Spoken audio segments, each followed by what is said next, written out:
Oh boy. Hello, people. Welcome. Oh my god, no. No! My stream deck's not working. It's always something. At least, I mean, I'm assuming I'm actually live and you guys can see me. How's it going, everybody? At least that works. At least the bare minimum is working. But it looks like my stream deck stopped working. Which means this is gonna be more complicated than I planned. Come on, just magically start working. Please? Come on. You absolute ass. All right, well, besides that, we're going over some Star Citizen stuff today. This is far too hyped up. Can we get something a little more calm? We just calm it down. Thank you. We're going over Star Citizen news today. Now I know, top news, obviously, it's broken. Wait for it. Nope, thought that might work. Top news is it's broken. So we're gonna get that out of the way now. Forewarning, I'm not focusing on the fact that the game is miserable for a lot of people to play right now. We know that to be true. Xenothreat is not over, and that has been very difficult on the servers, causing a lot of trouble. So that much is true. Get that out of the way. All good. Whack-a-doodle duty. I don't know what that means. But I'd rather talk about some of the other stuff that's going on. We're into a new month. It's the 1st of May. There are new features that have maybe finished work last month and maybe finishing or starting work this month. I thought, why don't we hop on the progress tracker, check them out, give some context to the features, see what's not necessarily coming up, but at least what people are working on. I wanted to show you a couple of quick spots in the jump point from recently. I'm not going to give you the whole thing. This is paywalled, and it would feel a little bit weird to just like read the whole thing out loud, but there are a couple paragraphs here I wanted to read just to provide some insight into stuff. That would lead us into interior design, possibly, if we have the time. And obviously, I think most people have heard about this Con 42 convention that happened last week, 2 weeks ago. Had some good news come out of it. I figured we could have a little watch together. So, before further ado, what's up, everybody? How you doing? Welcome. Hi, just wanted to get the introduction out of the way. Roy, Willie, Aaron, Roy, Pedro. Hello, my early crew on YouTube. Although on Twitch, I see Punji, you got in here right away. For the quick problem that was my starting up of the stream. God, I really would like this thing to work, so I could be switching my sources right now. Yeah, I had a problem going live, but we got that fixed. See, you noticed that. Pedro, welcome. Anno, thank you for being here. How's it going? Ham is back. What's up? What's up, Ham? Willie Beeman, Zark, Moondog, the Madman, Glitch Loading. Hello, everybody. Bright, welcome in. It's going to be a good day. You know why it's going to be a good day? Because it's a Monday, and Mondays are good days. Right, everybody? You won't get full upgraded ship components back, and you won't be able to buy high-end ship parts. They have to be found. You guys talking about the changes coming in 3.19? We can touch on that, actually, since that'll probably come up with the progress tracker. But, whoa. Let's dive into this, yeah? We're going to be moving slow today. It's going to be kind of like a monthly report kind of Monday, you know, which we'll probably be having next week, assuming the monthly report. I mean, it is going to be the first Wednesday, and they've got a couple of days. They've got a couple of days until Wednesday, so maybe we'll find out on this week in Star Citizen if they're going to do a monthly report. If it does, then we'll be going over it next Monday. But today, we're doing the same kind of style of thing. I'm going to be touching on the features that we can see have some significant thing happening in May. We won't spend too much time on any one, except for maybe the big ones, because there are a lot. And, you know, we'll be discussing on chat. Anybody who's watching this after the fact, please consider coming to the live stream. Come and talk with us about this stuff. Mondays are usually a good time for that. We do a lot of talking. All right, so this isn't doing anything in terms of work. actor status T2, but I am still very excited for it because this is going to be the first thing we see when it comes to how is music, by the way. Is it too loud? Dude didn't say hi. He said something rude, but it's annoying him. I told you he said hi. Do, of course, Do. I know Do said hi. Do is the kindest soul. Do would never say anything but hi, in fact, I believe. The actor status tier 2 is exciting because medical insurance is going to be interesting to see what they do there. But that's not really doing anything in May. So let's go down and down. Ah! All right. See? It's Dew Storm. He said hi. I know him. By how they said it, it did seem like we might like a hidden tier S of components. From, when did they say that? Was that an ISC? Did they talk about that in ISC, or is that Con 42? Oh, it's a public holiday. What's the holiday? What am I missing? What holiday is it? Is it a big holiday? No, it's not a big holiday. What's the holiday? Oh, Google just gave me the definition of holiday. ChatGPT would have told me the actual day, Google. Oh, it's from Con 42. They didn't say it explicitly, but they hinted at it. We'll dive into their words and inject our own opinions in between the lines shortly on that. Don't worry. We'll get there. In Germany, Workers' Day. Oh, that's cool. Okay. I like that. I like workers. Go workers. I'm on their team. So, like, give them a day off, please. All right. So, Mop and Bucket is, this is, hold on. All right. Hold on. Pause the music. Mop and Bucket. Back in the day, Star Citizen was getting pitched for the first time. Chris Roberts walks out on the stage. Gamescom. It's a huge event. Tons of people here. Everybody's cheering. Chris Roberts. What is he doing on the stage? What is this? Spaceships? What is that? What is this Squadron 42 on the wall? Chris comes out. Says, I know they said PC gaming was dead. They said you couldn't put complex features into games anymore. And then he waved on to the stage, and out came a mop and a bucket. And he said, fund me to the wonderful cent of $500 million, my friends, and I will give you the ultimate mop and bucket. So here we are, Mop and Bucket, my friends, finishing work in May. Both animation and engineering all done, enabling support for AI janitors to use multiple tools in either hand. We joke, but it is actually going to be useful for Squadron 42, which is, as you can see, the only team that it's being worked on for. This is like probably a couple of scenes where you're walking through the ship and there's like a mop and a bucket with the janitor or something. It's not actually, it's like the bed sheets thing. It gets its own thing, but it's not actually a big thing. All because of a mop and bucket. To be honest, that's what brought me in. It was the mop and bucket, the bed sheets, the bed sheets, and the bartender AI. Those were the three things that brought me into the project. I was hooked when I saw that bartender.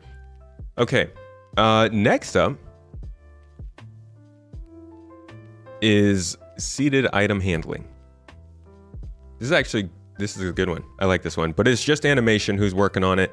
There very well could be some engineering stuff that needs to be done. It does say release Squadron 42 Q2 2020. What does that even mean? Where does that pop up? That just leads me nowhere. What is that? Does anybody know what that means? Why does this link to Squadron 42 Q2? Is this from way back when we had that Squadron release view as well? That's what this is from, I bet. Okay, so they probably are getting this working for Squadron first. I don't think this would come in any patch anytime soon just because it's just animation. Maybe they did engineering, but who knows? When will the C1 Spirit release and how much will the price increase at launch as it got a quarter bigger in development? Wait, are you asking me if it got a quarter bigger or are you telling me? And if the second, where did you see that? Because I don't think I can tell you. All right, somebody remember where we were. Let's go to the Spirit. Looks like it's not going to finish active work until June, which probably means it'll be in whatever update comes next. I was thinking we might. See, I don't know. It's kind of crazy. We got to January, and I thought we were going to get past this crazy unknown era of what the heck's going on with the next patch. But since 3.18 took so long to come out, we're still in this sort of weird phase of like, what's even the next update? When is it going to be? Because they're doing one in May. So that throws off the quarterly schedule because normally we would be getting it in April. So does that mean that we're going to get October one in September? Or are they just going to give us another one in July? And then one more in October? Or are we just going to wait until October and then do another one in January or December? Like, I am confused. I don't know what's going to happen. So I don't know when the Spirit would come. It's in this weird place where it's going to finish work in June and maybe it will come in August. Maybe it'll come in October. Maybe it'll come in September. Maybe even July. Who knows? But that's kind of where we are at the current moment. I think that's pretty indicative of the game as a whole right now. It's a little bit of a whirlpool. Swimming this year? I doubt it. But if it's there, we'll get there. Here it is. Swimming tier 0. I don't know. I think this is something that they would probably finish and then put in Squadron. Because this is it's an actor feature thing. Basically everything that goes through the actor feature team is going to go through Squadron first before we get it. That's whenever you hear people talk about the idea that all of the features are being worked on for Squadron first and then Star Citizen, that's only true for a few different teams. Actor feature team is one of those teams for sure. I think the actor tech team is too. I think all the actor related teams are. But like the sandbox teams and stuff like that, I don't think they're focusing on Squadron stuff first. Because that's mainly location and mission driven stuff. You think they're just scrambling to get it all stable again right now? Well, I mean, I think anybody with a good plan that's gone 10 years with $500 million raised is micromanaging the current craziness while also planning the next several months. Now, I totally do understand if they want to make sure this all gets figured out before they start telling us about the next couple of quarters. That makes sense. I imagine that's what's going on, but you know, still, I hope when 3.19 comes out, they do let us in on what's going to be the next update right away. Something tells me they're going to be like, okay, now we're getting ready to put the next update on the roadmap, but I do really expect it to be on there by the time 3.19 comes out, so we'll see. Quote me on it. In fact, why is my replay buffer not on? Could have clipped that. Somebody clipped that on Twitch. We aren't getting SRV in 3.19, and the Hull C got put on the shelf with the BMM. Wait, why do you say the Hull C got put on the shelf? We just saw that thing super recently. In fact, let's dive into the great book of footage, shall we? Pew, pew, pew. What's our most recent footage here? Lorville stuff. But I'm pretty sure, like, in the last couple of... Yeah, right here. We got Hull C stuff going on here, so it looks like they are getting along on it. I mean, obviously, putting it in ISC doesn't mean much, but generally they're not putting ships in unless they're getting pretty close to coming out. I don't think it's shelved. I just think it's coming out later in the year.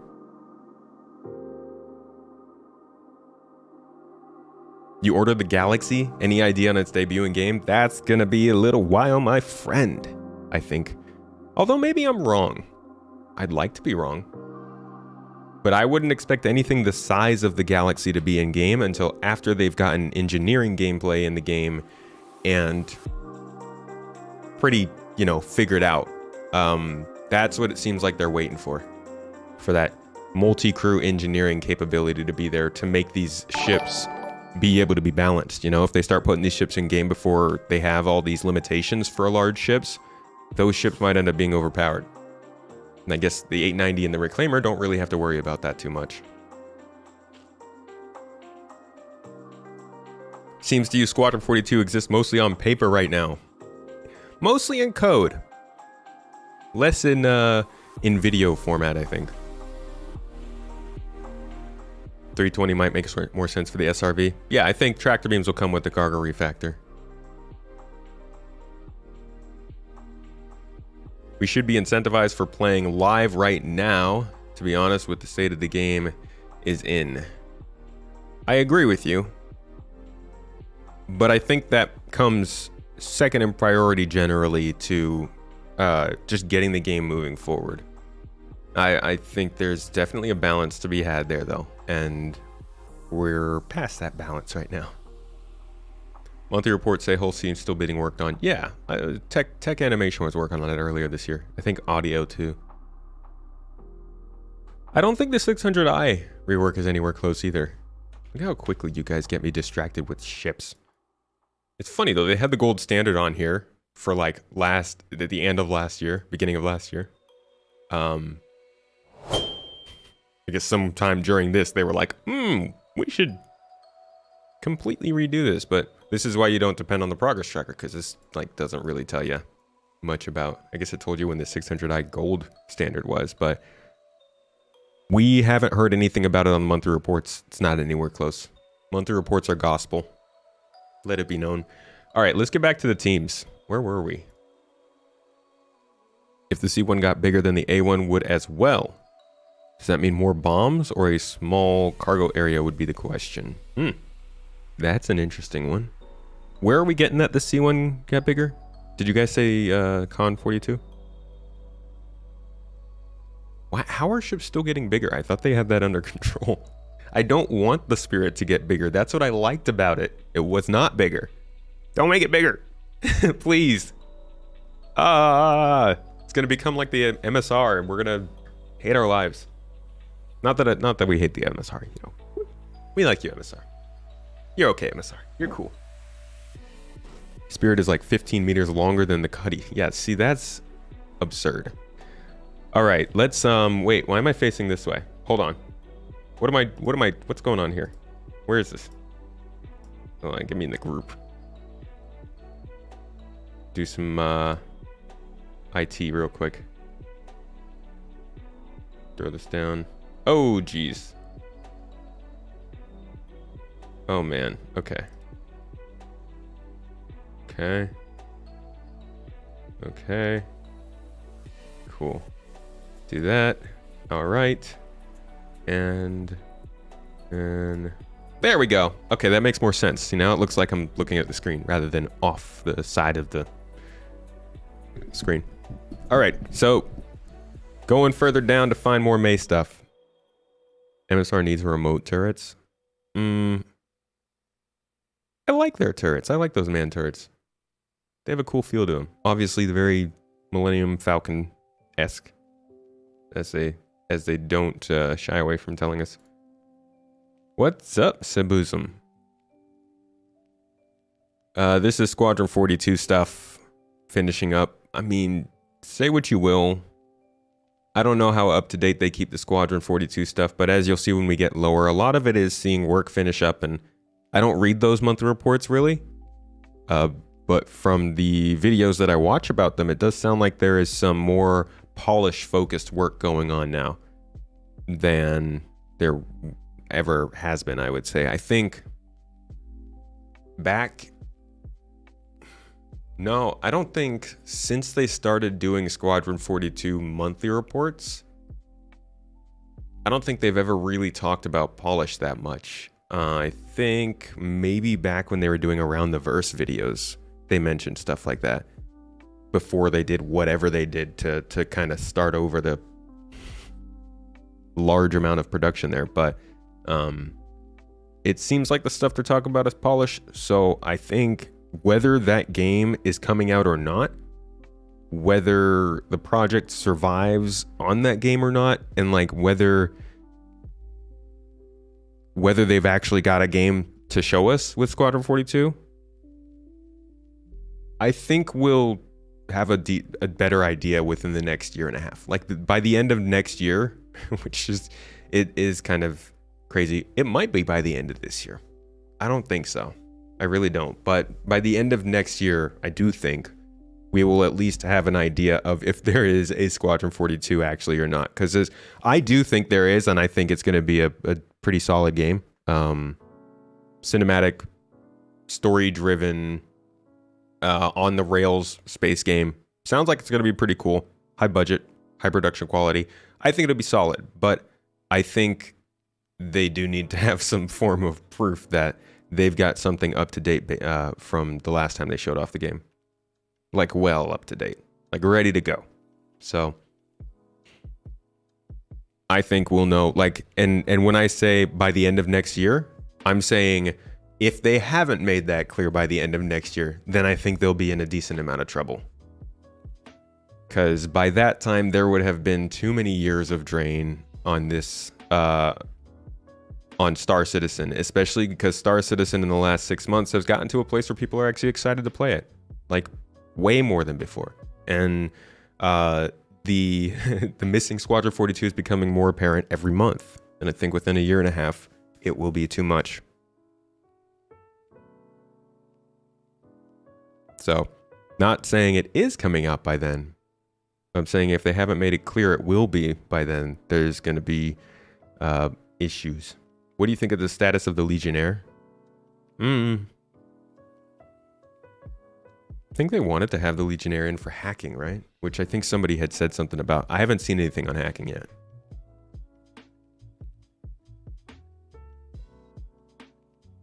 Wonder what's left to do on Squadron? Well, we'll see when we're scrolling down here. At least what they claim is left. Some Squadron stuff ending in April. Yeah, Miss Hull C doesn't even have any more work they have scheduled on here. Last work that they had was audio in March. So that stuff we read on the last monthly report might have been the last Hull C work they needed to do. They might be, I don't know, finishing up little tidbits here and there, but maybe what they have left to do is more with the tractor beams and the way they interact with it. We'll see. April monthly report's coming out soon. RSI Links is finishing up. We have seen that recently. We've seen that pretty recently. In fact, that's got to be right here. So that's this bad boy. It's like the Ursa rover, except it's got a window in the back, which makes it fancier, obviously. No door in the back, though, interestingly. Somebody did point that out in my monthly report video last month. And very well maybe mean that the gray box vehicle they were talking about in last month's report was not this. Unless, yeah, if there's no rear door, then I might have been wrong about that, for anybody who had watched that. You hope to see the Hull C for Invictus launch week. I think they might have the model there, but I don't think they'll release the ship. Audio is basically end of the line. I think you're right, Glitch. Doors on each side. Oh, is there a door on the right side of it?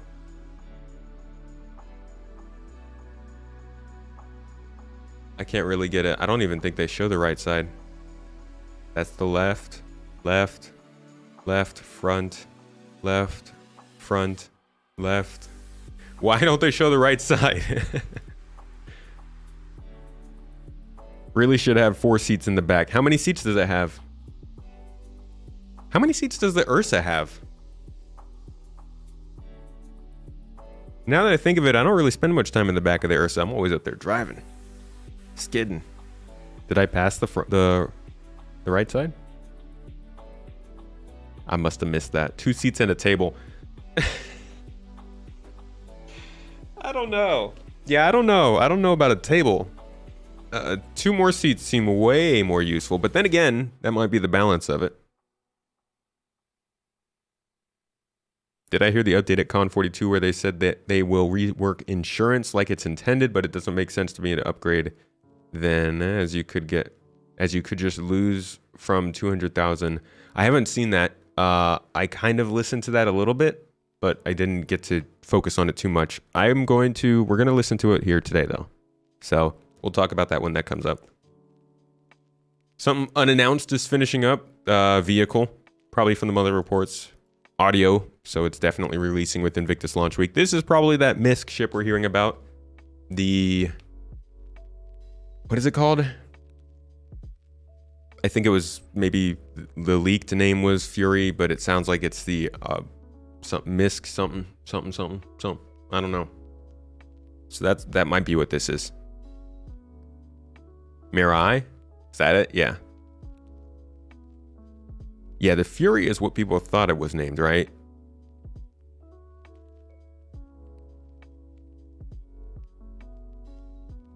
Fred and the Mystery Machine. What is this? What is this magic? Fury Mirai. Mirai. I like that word. That's a cool word. I hope it's a starter ship. It sounds like it's supposed to be pretty small. I really, really hope that it's a like $45 to $55 starter ship that we can start to suggest alongside the Aurora and the Mustang. Not a cutter, right? Not an advanced starter ship. Literally a starter ship. Unless, maybe they are trying to change the idea behind starter ships with the cutter. We'll see. Yeah, single seat fighter. You could call the Mustang a single seat fighter, right? Back before we knew about it, maybe you just saw the Mustang Alpha and you're like, okay, single seat fighter. Come on. Breathe life into it, folks. Ursa seat 6. Yeah, see, that's not luxurious. I don't want 5 other mouth breathers in my Rover with me, okay? That's not luxury.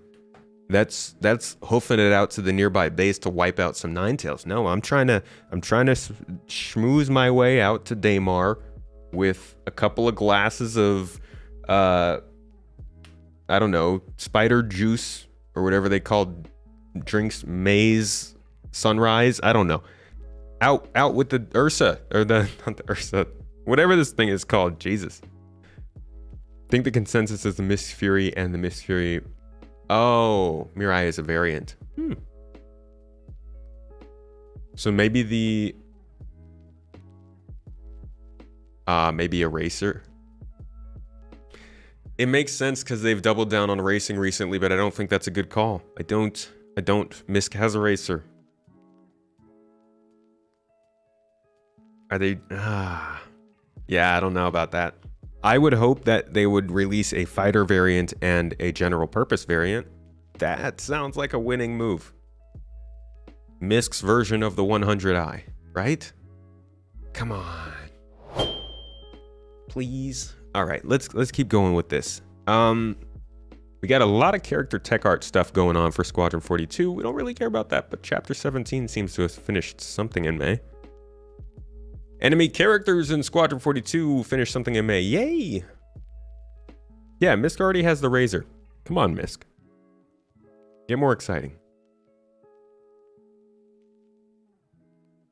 Me and Mrs. with the drinks as a chauffeur and a cabin boy drive across the dunes of Daymar. Right. Although the current dunes of Daymar might be a bit bouncy. A little bit. Here's all the squadron stuff. Oh, cinematics team. Ooh. Sexy.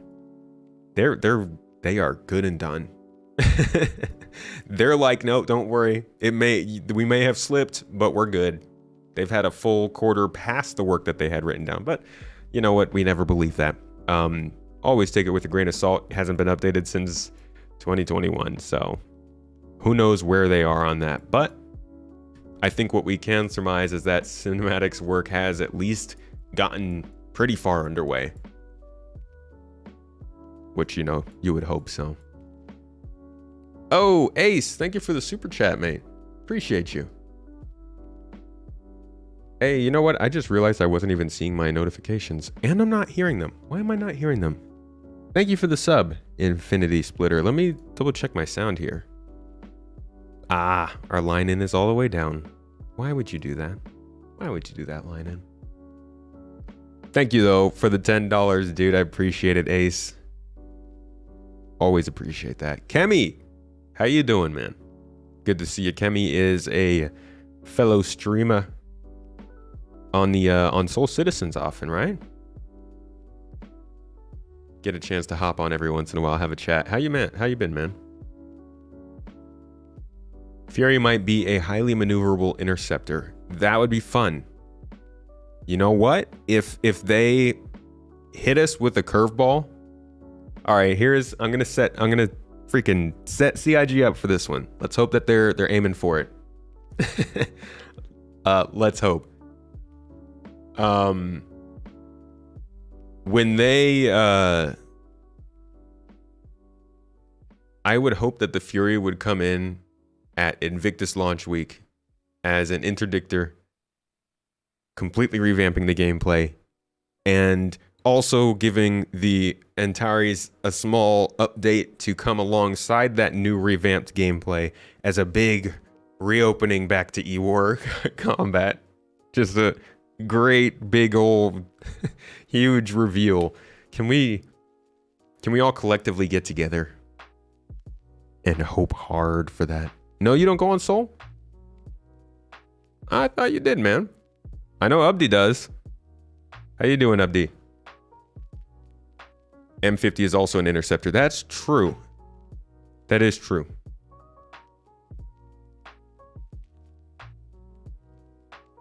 Save my Go XLR line in changes. You know what?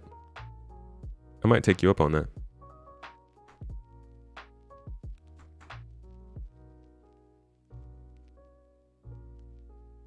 Let's see. Where were we? Where are we? Okay, so we're going past cinematics. I'm sorry, we got distracted, as always. As we do. Gen 12 Renderer Tier 1.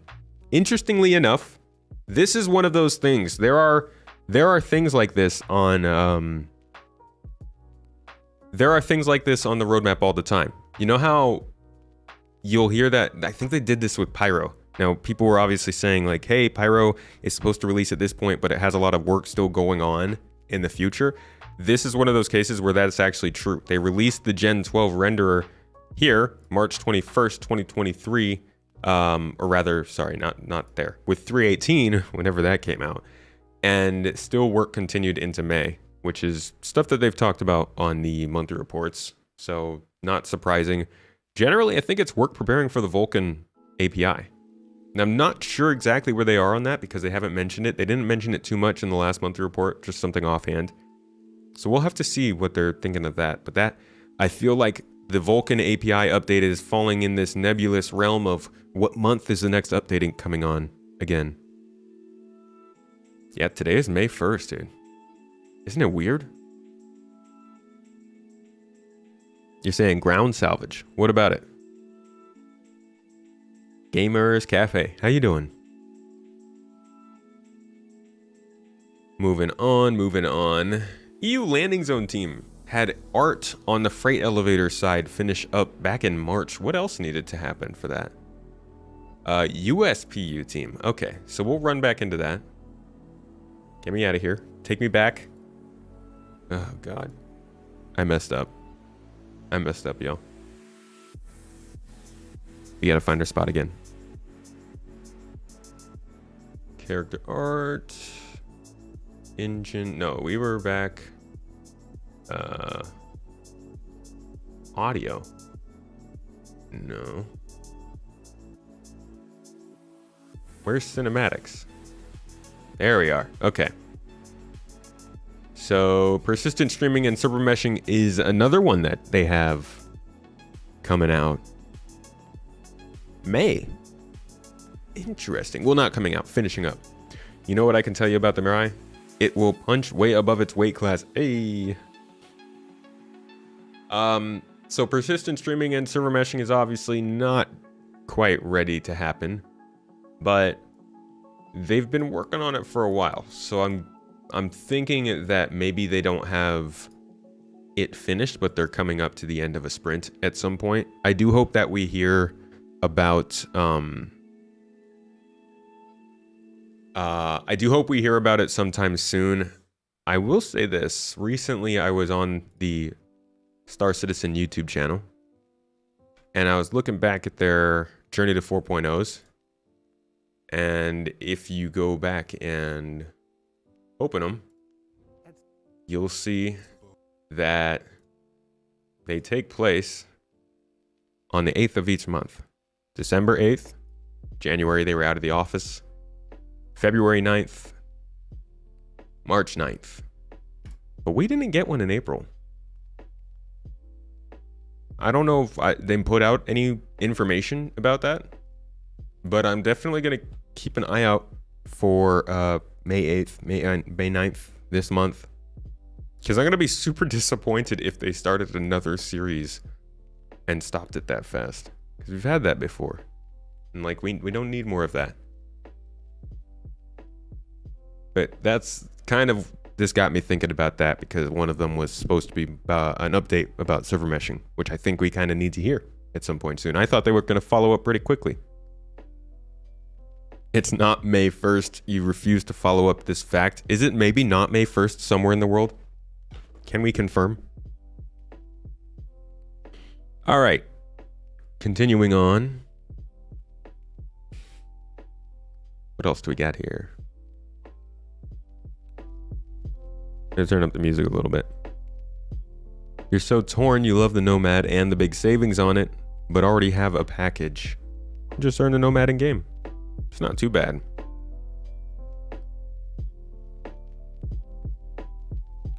Why not?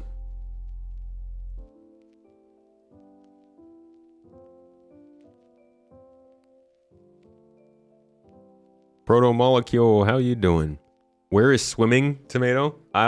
We went past that. It says that it apparently is coming, or at least finished up work recently. So we'll have to see. Where was that? That was all the way back here somewhere. I think it might have been for Squadron. It'll probably go to Squadron first, and then we'll get it. I think that's my conclusion.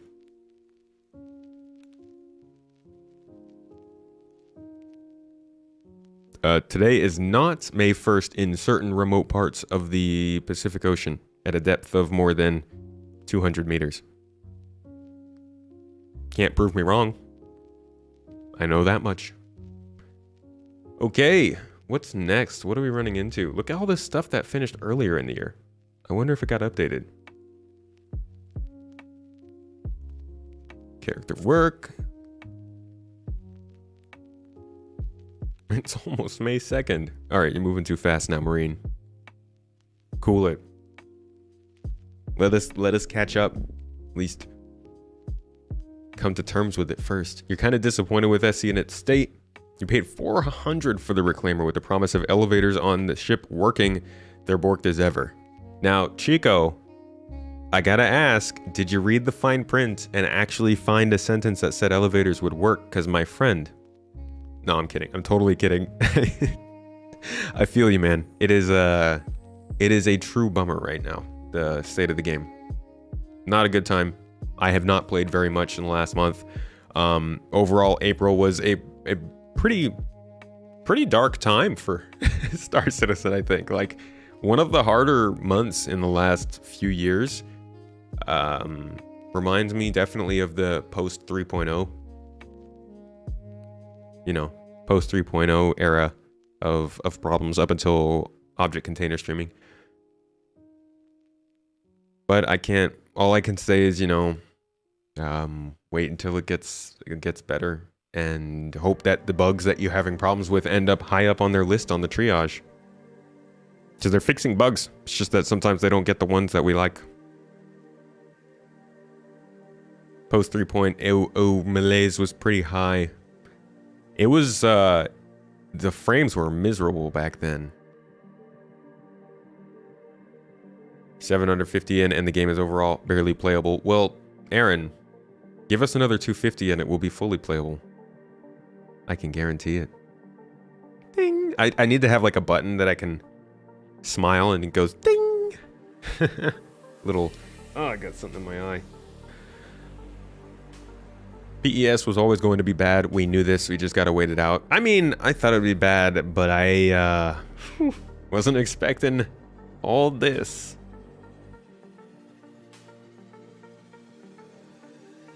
Everyone says things are rough, but you know what's heckin' smooth? Racing. Abdi, I haven't gotten to give racing a full go yet. Just a little bit so far. What else do we got here?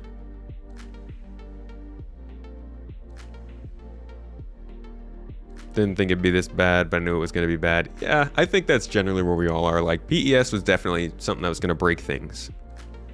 Just didn't know it would, like, break our ability to log in.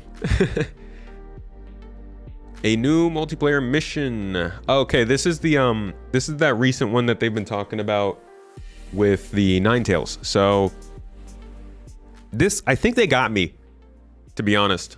Let's go back real quick into history, into the past, and look at the, what was let's see, we just got March, I want to say January monthly report, and look for something referred to as cargo mission. Let's see if it's in here. Physicalized cargo, new cargo system, cargo mode. No, was it not here? All right, let's try December. Look at how it just auto completes as soon as I type in December. It's like, you mean the monthly report? No, you don't have a problem. Cargo, let's see. I feel like I saw mention of a cargo mission at some point. No, maybe I made that up. Maybe I made it up. It happens. Last try, February monthly report. Did I just do that? No, I just looked at January, right?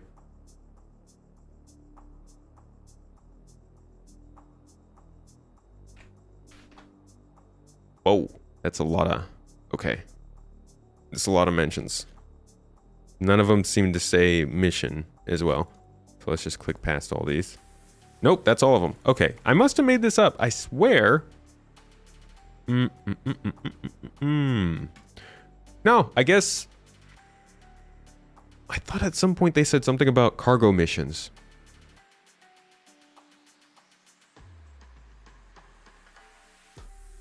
No. So this is, they've talked about this, whatever this is.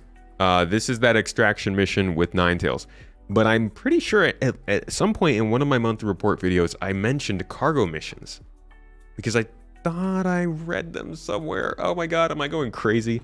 All right, one more try. November, no. October, that's really far back. I don't think it was that far back. I think I might have just made it up in my head. I was just very hopeful. Moving cargo from one location, non-combat AI, blah, blah, blah. That's AI. Cargo refactor, subsequent cargo refactor, large container, cargo Hey, here it is. Documentation and investigation began into multi and large container cargo delivery missions that could coincide with the delivery of tier 1 cargo. Cool. I think this is what I was thinking of.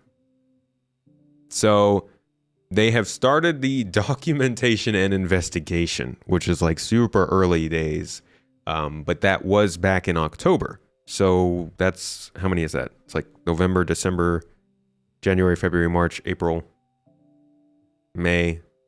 That's like almost 60 months of work. I'm assuming they've moved a little bit past this and are probably working on the actual missions to come with, like they said, tier 1 cargo with the cargo refactor. So I was thinking these new missions were going to be that, but I think these new missions are just using the sort of updates that they've done to cargo, which I think I just saw they were talking about in this monthly report. You definitely can see cargo missions once underground facilities come online. Yeah, I really hope that the underground facilities, hold on, can we pull up a quick clip of that? UGF. I always want to say UGK. So like this part, you see these hangars? Oh my gosh. I really, really hope that these hangars go all the way, like obviously they go down into the underground, but I hope it gives you, they could do so much to build the atmosphere of landing at these locations. Do doing some cargo missions there, I would love that. Right there with you. They're good locations, and they make sense. Like the archetype they're setting up for locations where missions are is solid to see. So these are not those missions, but they are using the cargo refactor updates that they've done recently, which I think they listed out. Did I pick the wrong one again? Do we have any timeline for the new UGFs? I don't think so. It's always possible. Underground facilities, they say they have work going up until July. With the way that they've been progressing on them, I can believe them pumping out at least the small version of one of these by July. They've done bigger locations faster. So again, it's in that nebulous region of what month is that update coming out in? Yay! I should make like a whole video about that. Just make it like a little game show. Coming up fresh, 10 p.m. Sunday. What month is update? What month is update? I'm like some kind of a caveman Star Citizen influencer. What 30 BK? Do we have those hangars could be a first use case for some of the ships with intel and hacking abilities. Well, I think we'll find here that one of the missions they're talking about is hacking stuff. Where was I though? I was not this far down.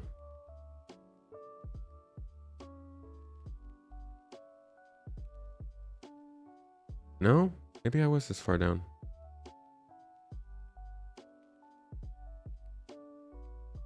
Wow. No, I have so far to go. We're going way too slow with this. we're gonna speed things up here.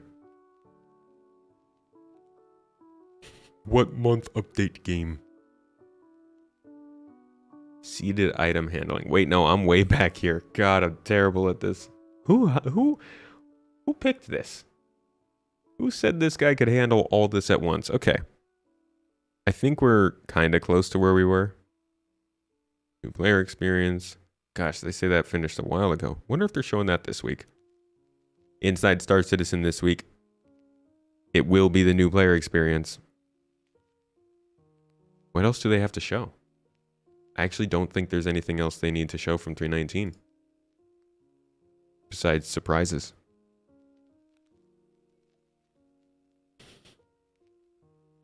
They've shown Lorville.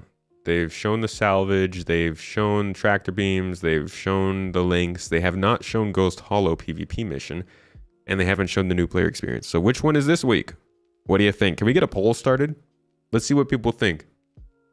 I think I got to do it in YouTube. There we go. What's going to be on ISC this week? New player experience.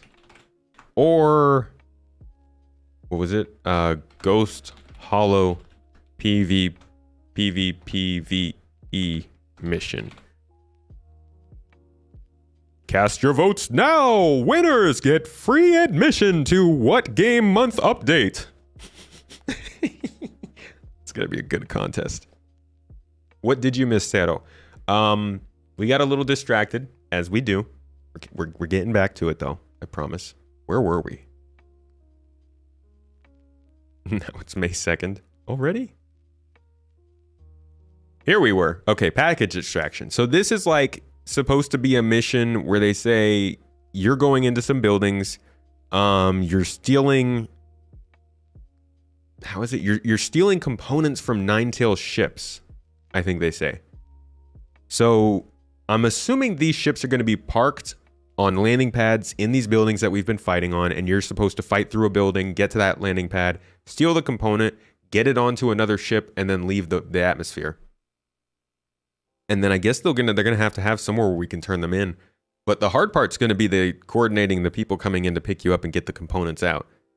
Should be interesting though. This could be a multi-part kind of mission that isn't a dynamic event, which is great to see. And maybe it will run. That's it. Maybe it will run. So sorry. Sometimes I get myself. Remember, it's Ninetales who are stealing from Crusader. Right, and you're stealing it back from Ninetales. So my guess is that you're stopping Ninetales as they're preparing the ship to leave. Maybe you could just take their ship and leave with it. That doesn't sound as fun though. Okay, Pyro, Planet, and Mission Setup stuff is starting for the Mission Features team this month. That's exciting. Generally on the design side, which is, I'm guessing this is additional kind of mission work. It must be at this point. But maybe this is an initial missions in Pyro for them.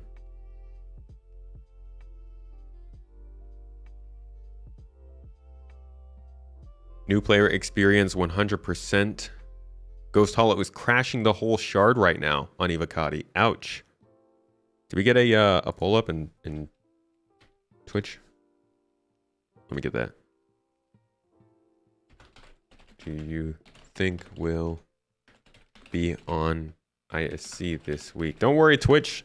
Coming to the rescue. New player experience or Ghost Hollow PvPvE mission. Bam! We got it. Tell me what you think, Twitch. Hit up the poll, both of you. Twitch and YouTube, it's up on the top if you want to try it out. You heard you take over a terminal that spits out AUEC. That is a different mission. That's not this mission. This is package, or sorry, no. Yeah, this is package extraction. You're thinking of the one that we're having the poll on, which is the Ghost Hollow one. This takes place on Crusader. Ghost Hollow's on Microtech. And this is Pyro. I don't know.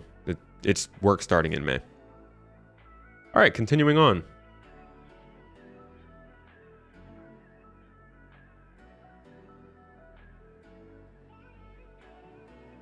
Underground facilities got plenty of work left. Bounty hunting got plenty of work left. Can't do a poll on Twitch or use Garden Gold. What? We'll have to figure that out.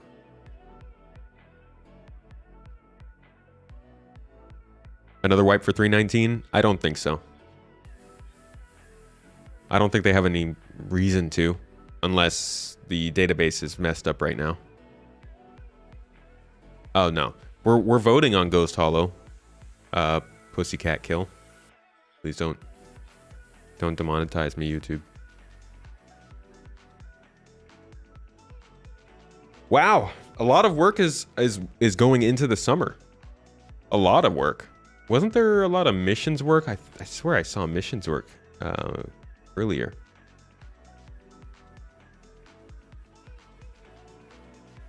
That's all stuff that's going on until later in the year. Mining resource rush, data heist, package extraction. Yeah, this is a solid amount of missions getting worked on right now. But I think we'll be happier at the end of the year than we are right now when it comes to those missions, because it doesn't look like they're coming soon.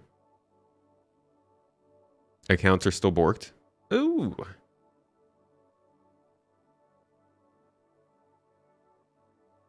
Is Star Hanger legit? I think that's gray market. Wow, this has a package extraction work continuing on for a while. I'm guessing they're going to have a couple, maybe another variation of it, another module.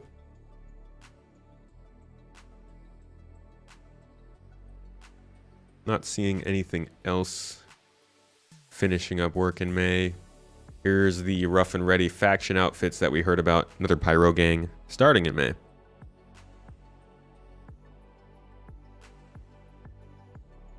Lots of work recently finished up. I'm going to be interested in hearing the April monthly report. Hopefully more interesting than the March one. Got some Squadron 42 character artwork finishing up.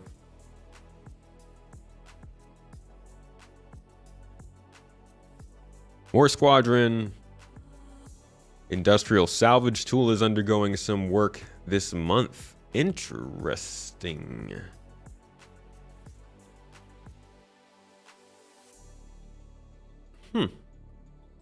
Surprised they don't talk about that. The standalone salvage tool, do they? You guys ever hear about any of that?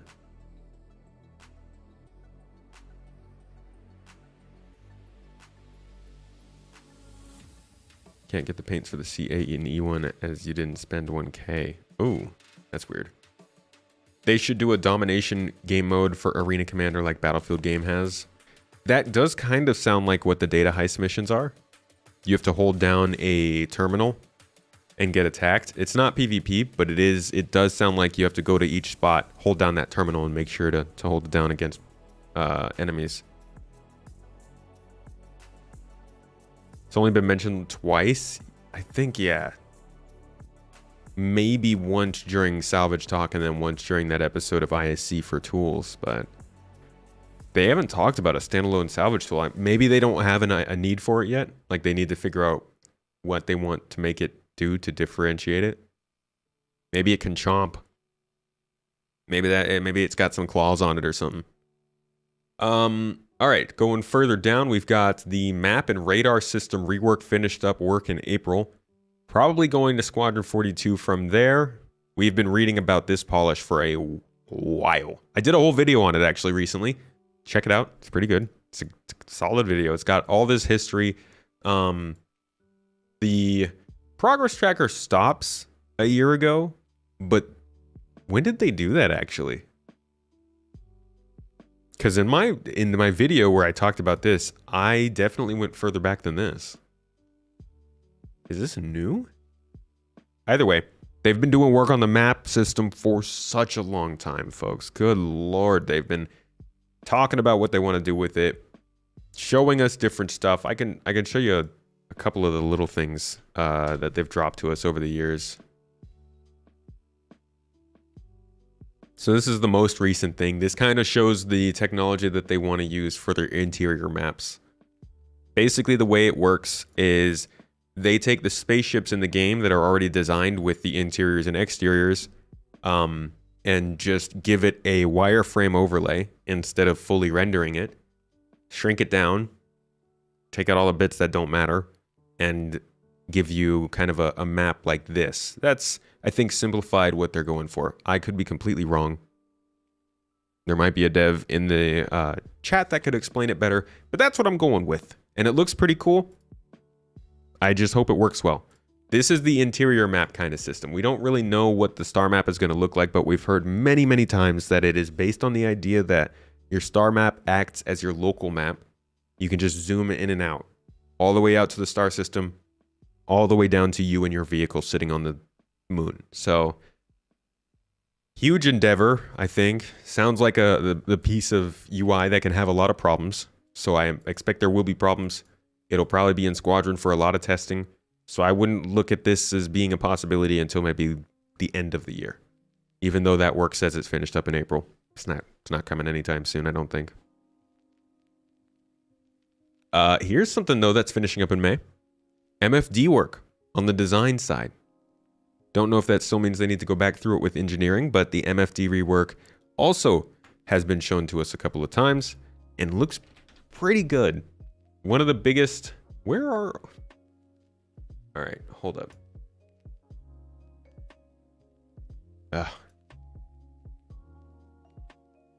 Let's try this. MFD, come on.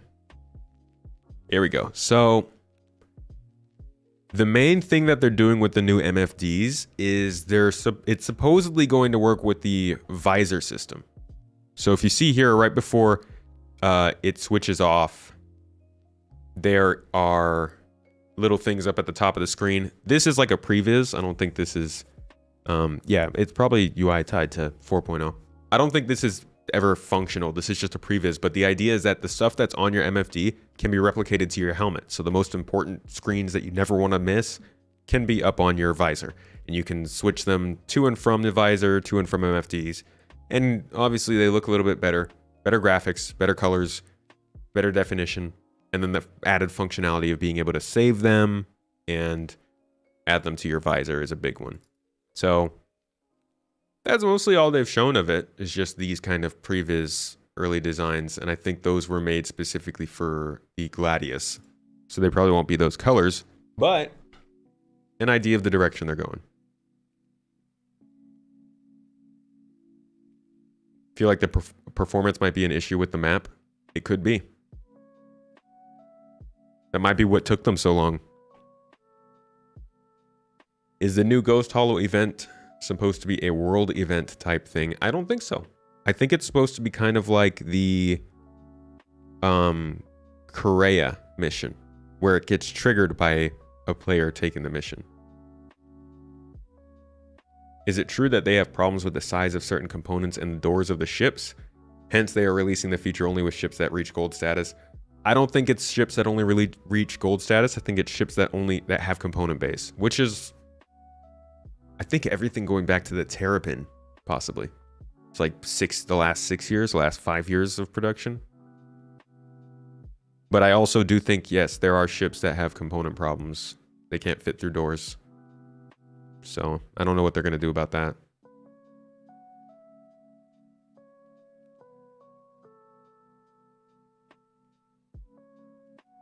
Aren't the helmet UI already in game? They occasionally appear. I don't know. By the way, good to see you, MGL. Where you been at? Yeah, the earlier ships. The Freelancer's a bad one. What else would be rough? I don't know if you'll be able to move the Caterpillar's power plants. So those things are pretty freaking hefty. You might have to cut the ship open for that. Oh my god, that sounds so cool. I'm sorry. But there are a few ships, yeah, that have problems with that. Carrick is one. Oh, looks like Twitch decided that the Ghost Hollow PvP mission was going to be what was on ISC this week, while YouTube called it the new player experience. Now, YouTube had 53 votes compared to Twitch's 14. Twitch folks don't like polls. But it is decided. YouTube says new player experience. Twitch says PvPvE. We'll see who's right. Moving on from UI. What else is going on in May?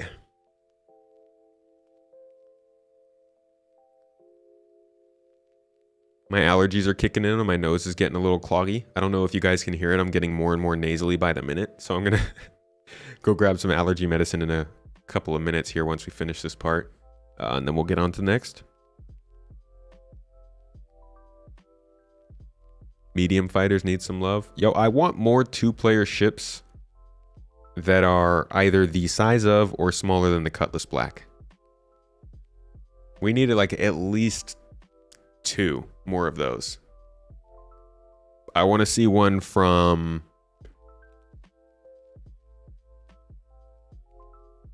You know who would be really cool to see one from? The company that does the Archimedes. I'd like to see them get fleshed out a little bit. I'm sure Astro Historian could tell us why that they wouldn't be ready for that. But also Argo. 2-player, 18-meter, multi-purpose, multi-crew Argo ship. Come on. Greatest hits. Write it down. That would be great.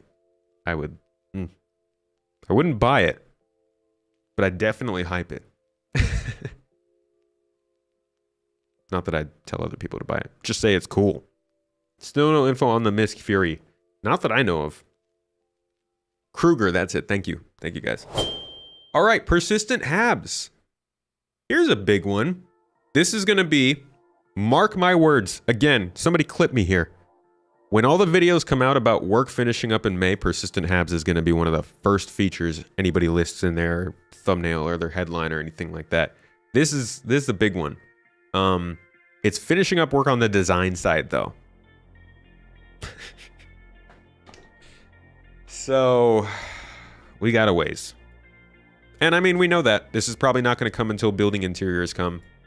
They'll fit it in with that update.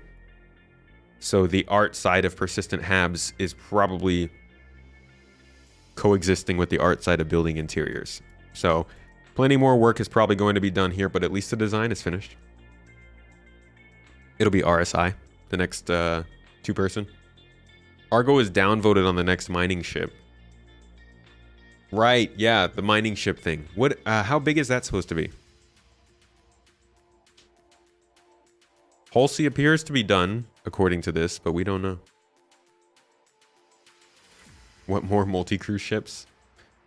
You know, I think I've got a video coming out soon for supporters talking about why Star Citizen.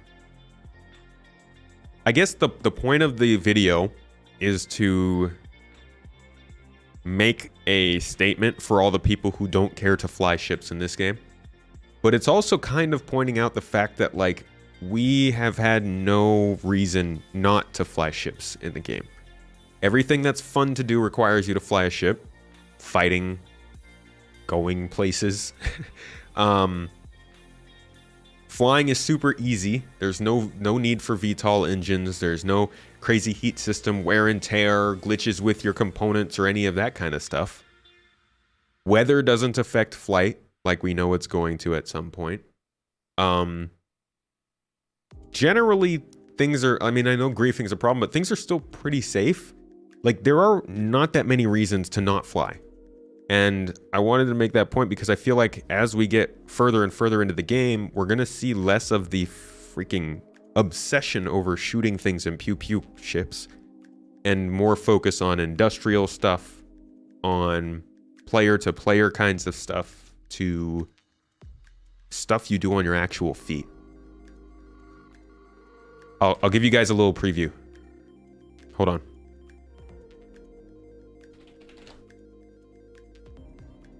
Not that it's like a big leak or anything. It's really not a big deal. But this is the results of a poll I ran recently on Twitter, Reddit, and YouTube. Just to kind of get an idea for this video I'm making. This is the kind of stuff I do for you supporters. Love you. Thank you for your help.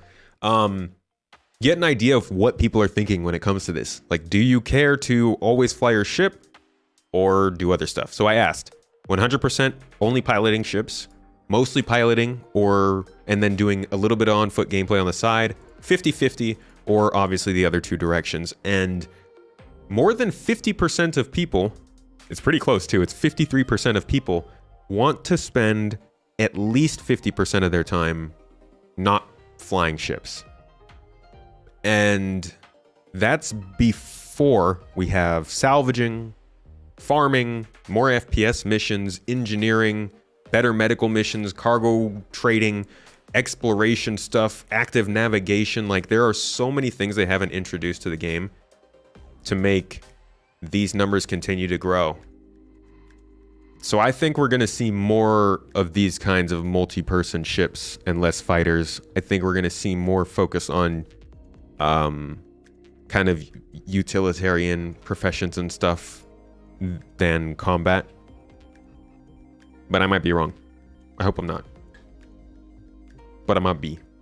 Master modes will help to alleviate the anxiety of PvP. Master modes, yeah, flight model's changing. But like aerodynamics, control surfaces, the heat system, that's for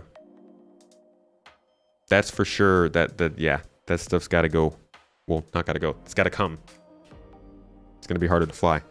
On foot is honestly the coolest experience in the game. Yeah, I mean, like, come on. Think about it. If you make a space game, and your space game is all about spaceships, and then you go and you put people on their feet and tell them to go into cities and bases and underground, clearly they're trying to say something. Like, yeah, the game's all about spaceships, but like, we've got some pretty important other stuff going on. And I appreciate that. I love that. I'm more of an RPG player, less of a spaceship flyer. So I like the idea of more interpersonal sort of character-related gameplay on spaceships, in addition to spaceships, you know? You like more FPS? Creative thinking? Nothing as epic as being on the ground when there is a ship combat and stuff going on in the skies above. Yeah, that is very cool. As a guy who desperately wants to do a mix of FPS and pilot stuff, yes. Yeah. They gotta fill it out both ways. Because sometimes you run into people and they're like, why are they doing all this engineering stuff? Like, you gotta make ship flight work better. It's like, well, you know what I mean? We gotta do other stuff, please. Please. Alright, persistent hangars is like persistent habs, but is definitely coming sooner. Persistent hangars are needed for the cargo refactor we're getting, which, remember, is where What was the other thing we just looked at? Oh my god. Oh, the new cargo missions that I was talking about. So persistent hangars, the new cargo missions, and this over here, freight elevators, will all be coming at the same time for the cargo refactor, which you can see here has work finishing up on the engineering side for our first segment of it last year, and then they picked up right away on the second segment here with freight elevators. So we also, I think they said that too, like as they were launching this, they had already talked about what the work they were doing on here. So this continues on past us into September, once again into that region of what update, what month, gib, and probably is when we'll also be getting these persistent hangars, which ended work here in May. In a couple of days. Probably not.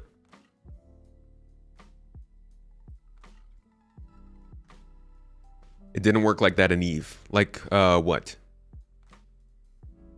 Of all the features they want to do, ship combat is the least interesting to me. Same. What can I say? It's cool. I think it looks very cool. No hits to anybody who likes to fight ships.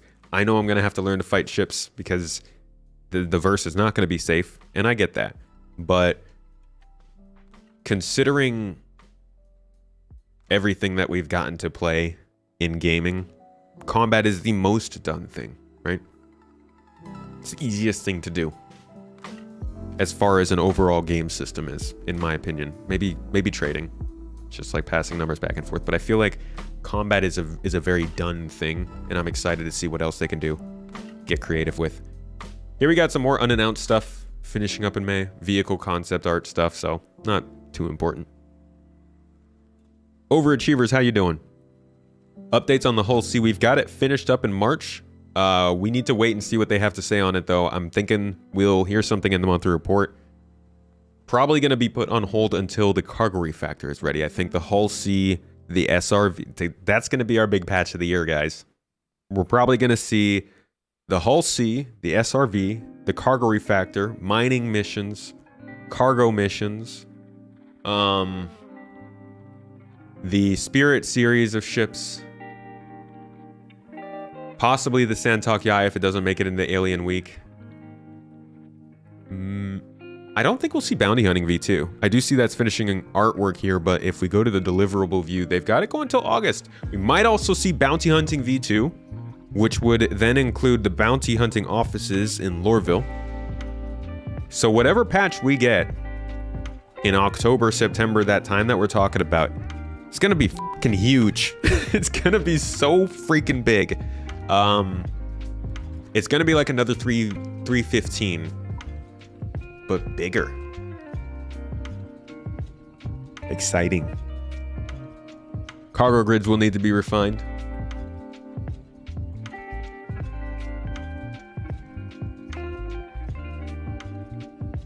When's the next Alien Week? It's gonna be at the end, beginning of June. Non-lethal weapons for bounty hunting. Yeah, they do need to do that. Only in Lorville? That's the only one they've shown. They might have others, but if we go back to the footage, the mythical magical footage, and look at bounty, maybe? See what that gives us. This is definitely a... Whoa. What just happened? Did I just lose internet? Are you there? That was weird. Okay, this is... As long as we're still live. This is clearly a Lorville location. It says Hurston Security Station. So maybe there will be more. But we don't have that confirmed. Confirmed?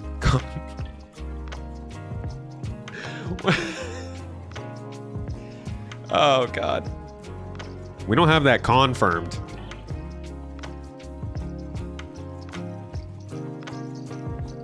That wouldn't be the CitizenCon patch, would it? It would. Yeah, the October-November patch. Usually that's the big patch. That's what they aim for. Aim for. Are we gonna get trolleys to move the parts and cargo around? Trolleys and tractor beams, I think. We did see recently a new form of trolley that is meant to work a little bit better. So they've got hover usables working now. That, in addition to the AI now being able to Where is it? Oh boy. AI and... Ugh.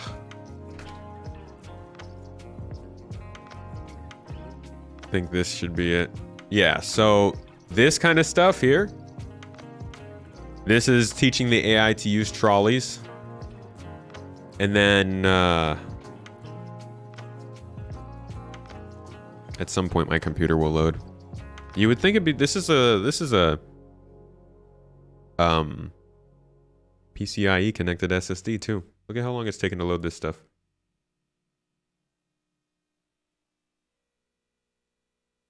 There is video, what I'm looking up is video of an NPC offloading cargo. So that combined with the trolleys, combined with the elevator abilities, all that kind of stuff is supposed to combine with the cargo system refactor to allow for NPCs and players to start loading and offloading ships themselves.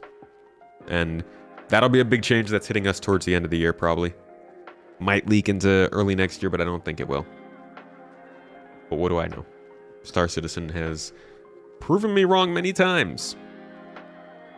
Although I like to think I've got my... I hate that phrase, finger on the pulse. I like to think I'm up to date. We'll say that. This page is loading very strangely today.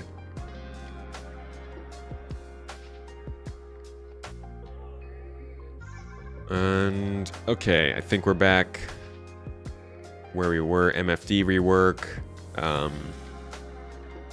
visor and HUD. We don't even have non-lethal weapons yet though. How are we going to do live bounties?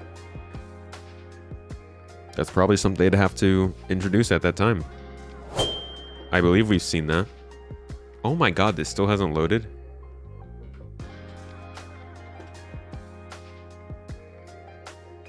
Let's see, I think we have seen... No? Did I just spell it wrong? No. We've seen non-lethal stuff being worked on, so they probably have to include that. Military multi-tool is for Squadron 42. That won't be anything that we have to worry about.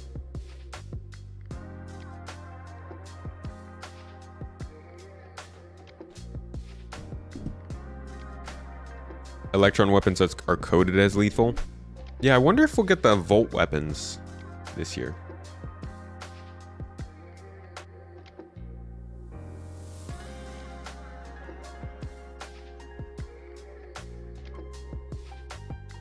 Bounties and bunkers are viable money making. They're actually some of the best.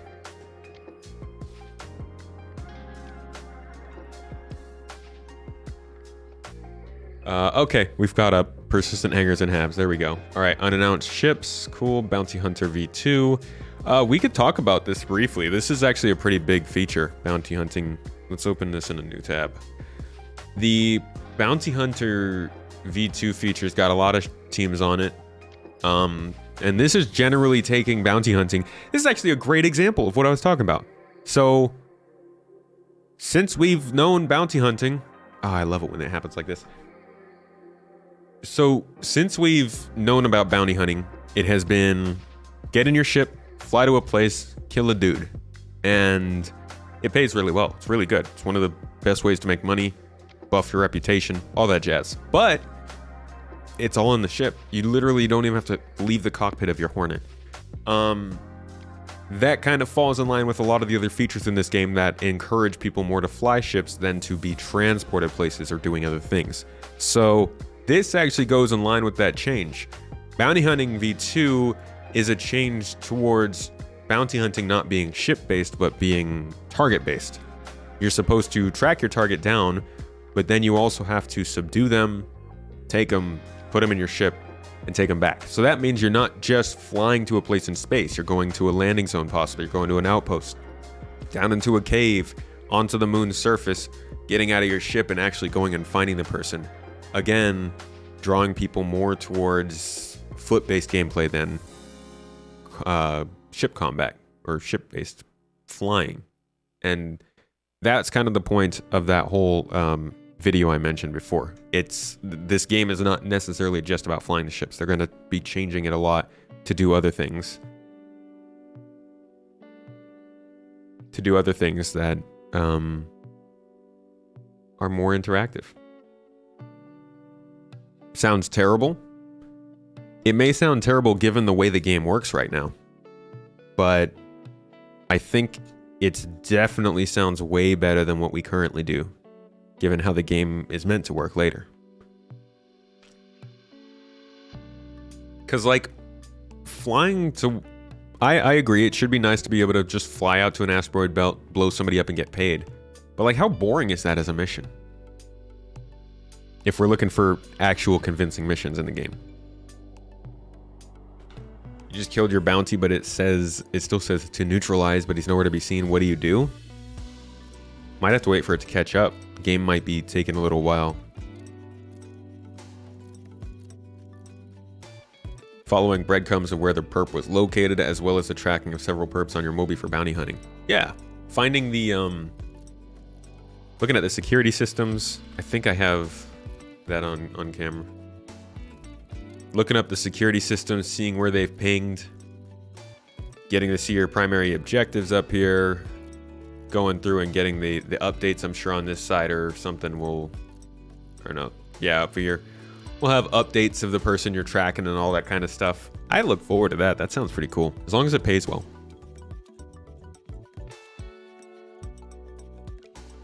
To reduce space combat to that degree is an extreme. Again, that's my words, not theirs. They are not actively going to reduce space combat.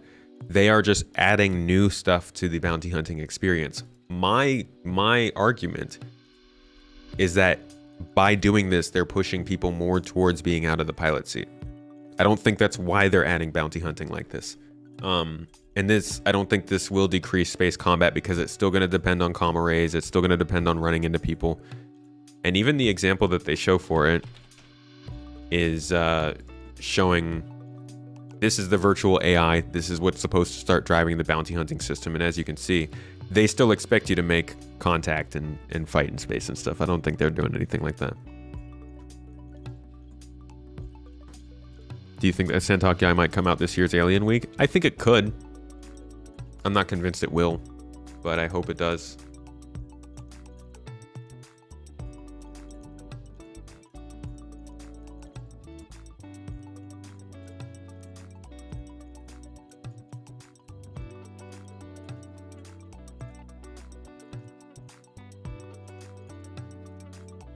All right, let's see.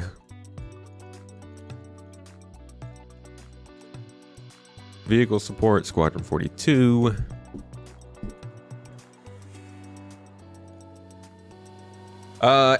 Oh boy.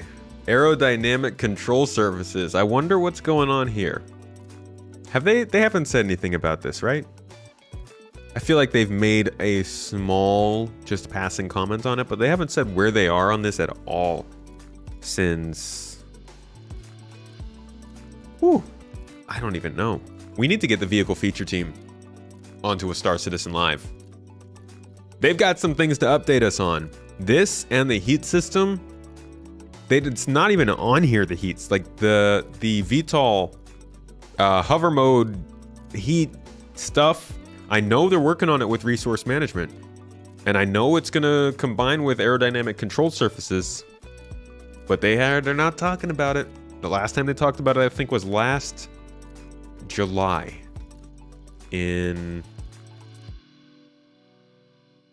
probably in this video.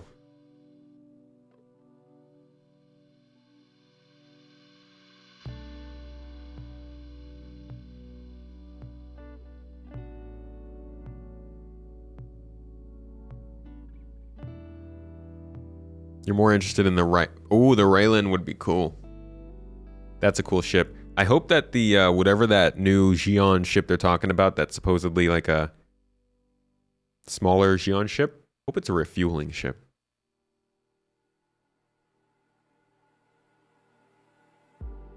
But yeah, it does not look like they actually talked about it in this video, which means the last time they talked about it was Invictus Week of last year. Where is it? I'll let you guys hear it, because I did a video on it late last year, but I do think it's worth hearing multiple times, especially from the mouths of the people themselves who work on it, because this is going to be a pretty big deal change. But this will explain kind of the aerodynamic stuff that is supposedly here, finishing up in May. But we will see what they have to say about that. I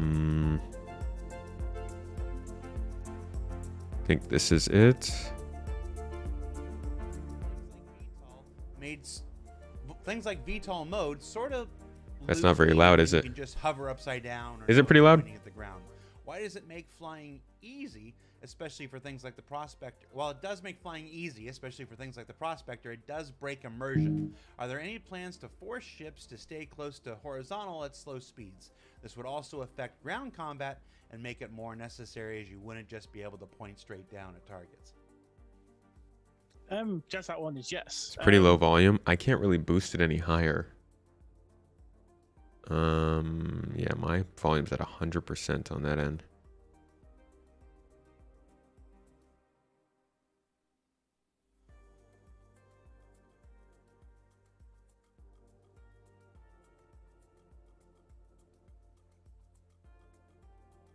Don't know if that's gonna blow my speaker. So it's probably. How's that? So at the moment we have aero surfaces on the. Should I replay the question? It is. Yeah. All things in their time. Let's see. Regarding flight physics on planets, things like VTOL mode sort of lose meaning when you can just hover upside down or nose pointing at the ground. Why does it make flying easy, especially for things like the Prospector? While it does make flying easy, especially for things like the Prospector, it does break immersion. Are there any plans to force ships to stay close to horizontal at slow speeds? This would also affect ground combat and make it more necessary, as you wouldn't just be able to point straight down at targets. Just that one is yes. So it's probably worth explaining. So at the moment we have aero surfaces on these ships, but it doesn't fly like a plane. So they're still driven by the thrusters, but we do change them based on the planet they're on. So they do lose some power in atmosphere, but the thrusters to generate the performance in space have to be certain strengths. To generate the accelerations that we require in space. And then when you fly in atmosphere, you lose some efficiency, but we still need the strength of the thrusters to be able to push the ship through the air. And actually pushing aero surfaces through the air takes a lot of strength to be able to do that. So we are limited in terms of, to get the maneuverability in atmosphere currently, we still need quite strong. Well, we still need quite strong thrusters, which means you can hover quite easily, but that's not always going to be the case. So in the future, this is, I released a video last year for supporters. I'll probably release that publicly soon, called The Return of Hover Mode. This is what I mean. They're not bringing hover mode back in the terms of like what we remember it as, but what he's about to say, I think what he's about to say is like a new form of hover mode, kind of. We are going to move towards control surfaces. Well, this is a control surface. Allow us to move the movement of the ship from thrusters to aerodynamics. So it's going to be the aerodynamics driving the maneuverability of the ship in atmosphere. And then the thrusters are just going to help a little bit. They're going to help just move the ship and allow the thruster layouts to kind of do their work. But it's not going to be the primary source. So if you're flying a Gladius, for example, and I always think this is funny because he's in a live show with John Crew, who's like right over here. And you can see him on the screen with the same exact thing we're looking at.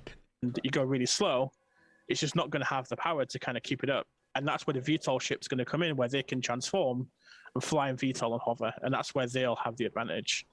But we need to add control surfaces first and work out how we do all the controls with that as well, because it's quite a complex problem to solve. So that's, he just said, right? This is a year ago. I really hope they do this again this Invictus week.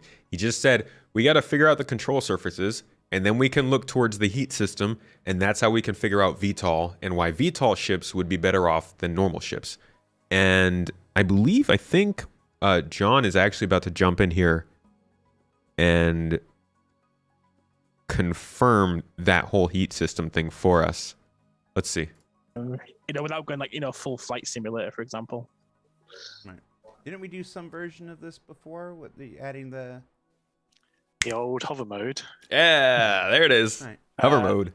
To an extent, yes. But that sort of tried to solve the problem in a different way, and some people liked it, a lot of people didn't like it, and it was the right idea with not quite the right implementation.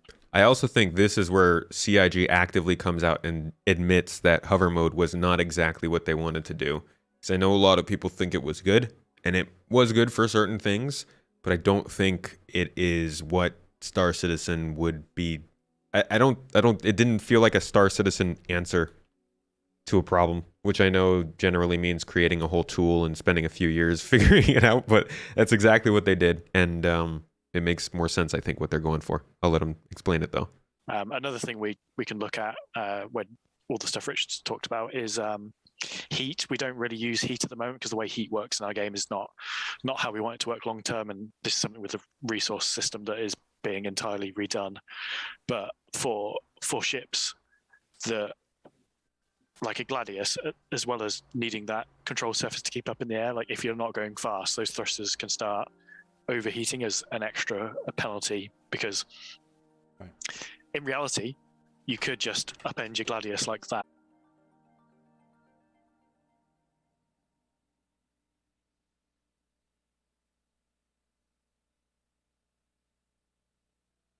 Hello. Don't you love it when that happens?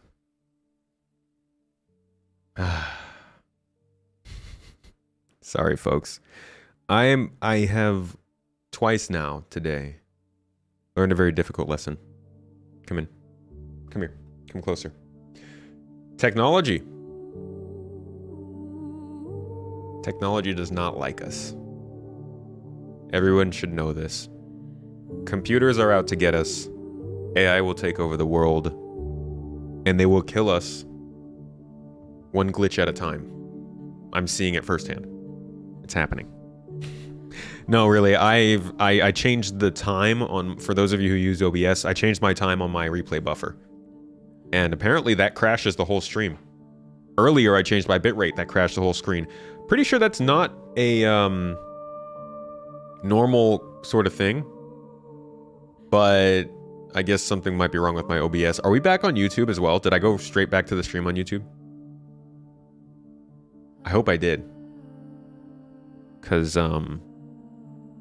YouTube makes it a little bit difficult. But that was my bad, folks. Sorry about that. This is why you're always polite to your Alexa. Yeah. Folks, stop smacking your phone when it takes a little while, all right? They're going to come back.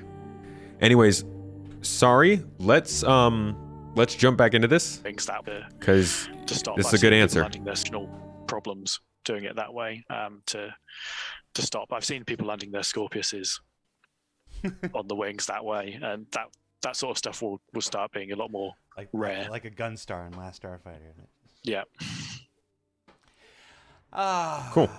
So that, This person would like I guess we were basically at the end of the answer, but that kind of wraps up that whole thing. Like, this is a very big change to flight. That's going to make a huge... I mean, you heard what he said. You can't fly slow because your heaters might start to overheat. And I do think they're going to be very kind with that. I don't think that they're going to make everybody start falling out of the sky. But I think that some of that wear and tear, some of that engineering stuff, some of that, oh, you have to keep your components repaired, that's going to wear faster if you're hovering and, you know, using your maneuvering thrusters more. So all of this, I think, is going to tie in together with resource management and be a way to, once again, make flying a little bit more specialized, give the people who have focused on being good at flying a reason to stand out, and make ships a little more realistic. Everybody talks about how ship flight is unrealistic. Ships floating upside down. Just like weird angles, not looking like they're working very hard. Hopefully this is the kind of thing that fixes that. And look at that, resource management, finishing at about the same time as we've already seen the engineering work on getting started. Here with you, Tomato, through every spinning wheel of doom. Thank you, Tuckbone. Fine with all the bounty changes if they make the UEC earned per time stays on par. I think you should be making more, to be honest, Willie. But I think that should be the goal of the mission, to make it more substantial both in effort and in reward. You loved hover mode? I'm sorry, I feel for you.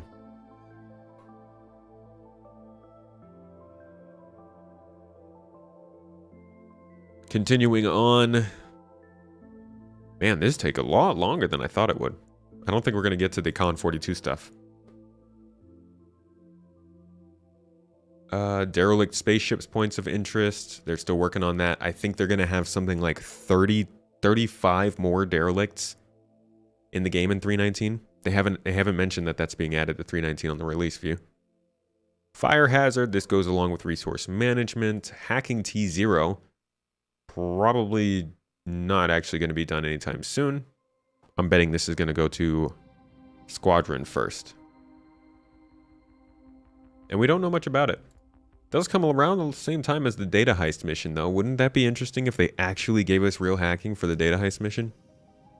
That'd surprise me, though. I don't expect that.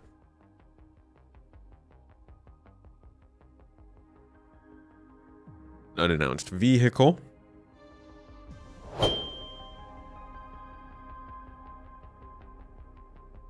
And that wraps us up for work finished in May.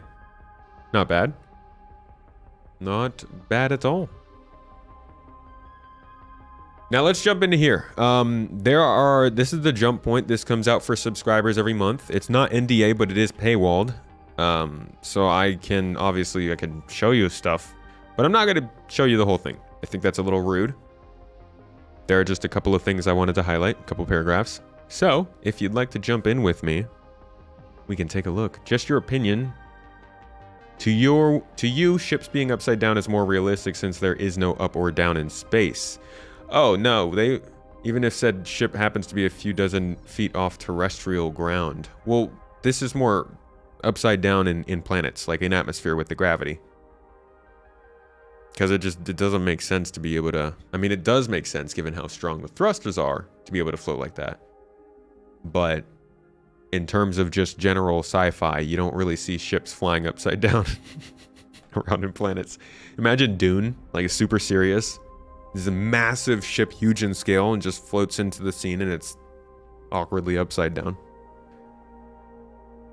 Okay, so what we have here is they went over the production of Lorville, which I think is a great read. I'd check it out if I were you. They go behind the scenes of everything, their inspiration, how Montreal got involved, all that jazz. I just wanted to take a look at what's coming afterwards. So this here is called The Future. Sorry, that music was perfectly timed. This is the future of Lorville. They say there's not actually that much. Don't get too excited. Lorville's rework is planned to release in the next major Star Citizen patch. At this stage, the landing zone team is currently finalizing their work on the space and preparing for it to release.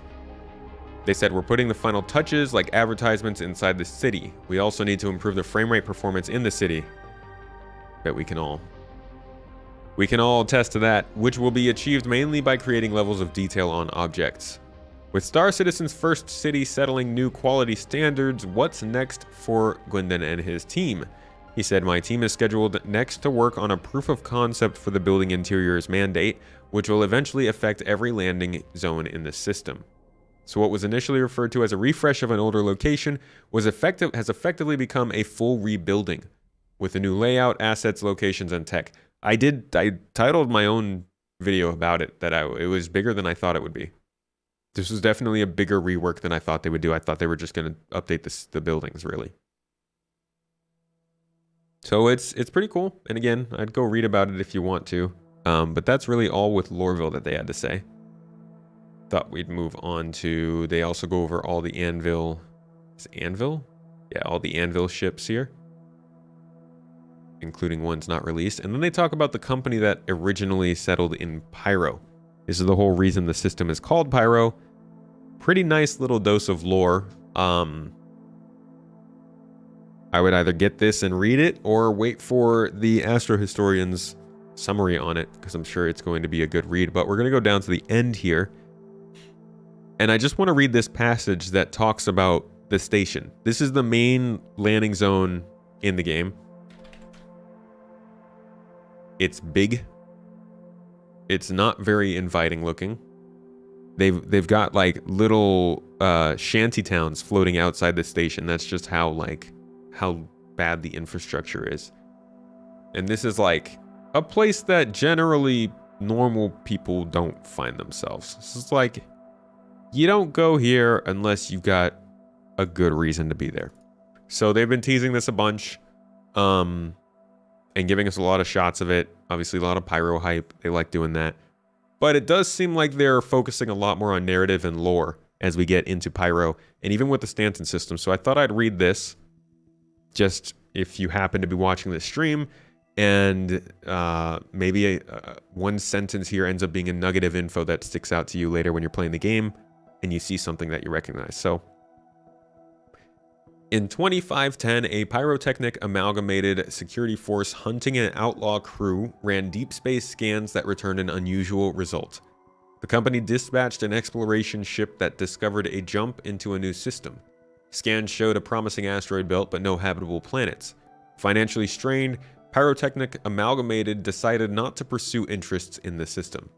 They registered it with the UNE under the name Nivellen and used the finder's fee to fill the budget shortfall in constructing McEwen Station. Huh, I wonder if that was Stanton. Construction on McEwen Station was completed in 2512. It streamlined mining and supply operations for the company's operations within the system, and provided an additional revenue stream from the sale of food, fuel, and other supplies to independent miners traveling to and from Nivellen. The discovery of the Terra system in 2516, so Pyro is older than both Terra and Stanton. We expanded from Pyro into the other places. That's interesting. The discovery of the Terra system in 2516 and a jump from it to Pyro also boosted traffic to the station. Meanwhile, Pyrotechnic Amalgamated attempted to capitalize on its proximity to Pyro by bidding on mining rights to several sites in the system. But in a now infamous incident, the company wildly overbid for the Aurea lode after data from a faulty scanner convinced executives that it was worth 10 times its true value. Nice, guys. Good job. Then in I told you, computers, glitches, they're coming for us. Then in 2539, a jump was discovered from Nivellen to Gurzil, placing it in the middle of the brewing human-Xion Cold War. I guess that wasn't Stanton then. The government quickly restricted access to the system and renamed it Hadrian. Okay, there we go. The loss of civilian access to the system noticeably reduced traffic to the McEwen station. By 25, okay. So they really just kind of got screwed in Pyro. Like, it wasn't that bad. I guess we have to read the rest of the lore to know. But this is an interesting story. By 2542, many of the company's mines within Pyro had become significantly depleted, and aggressive attempts to find significant deposits elsewhere were unsuccessful. Frenchie, yo! Would I rock a mullet? Does it have to be my own hair, or can I just throw on a wig? Thank you for the super chat, by the way. The loss of traffic to McEwen Station also meant that the station's operational costs exceeded what Pyrotechnic Amalgamated made in the system that year. The company attempted to sell the station to the government, pitching it as the perfect resupply hub for Hadrian, but failed to secure a deal. Pyrotechnic Amalgamated spent the 2550s shrinking its workforce, reducing its areas of operation, and liquidating assets to stay afloat. Following the First Tavaran War, as shield tech advancements from the Tavaran made their way to civilian ships, there was a glimmer of hope that the company could leverage the tech to access and mine parts of the system that were previously too dangerous.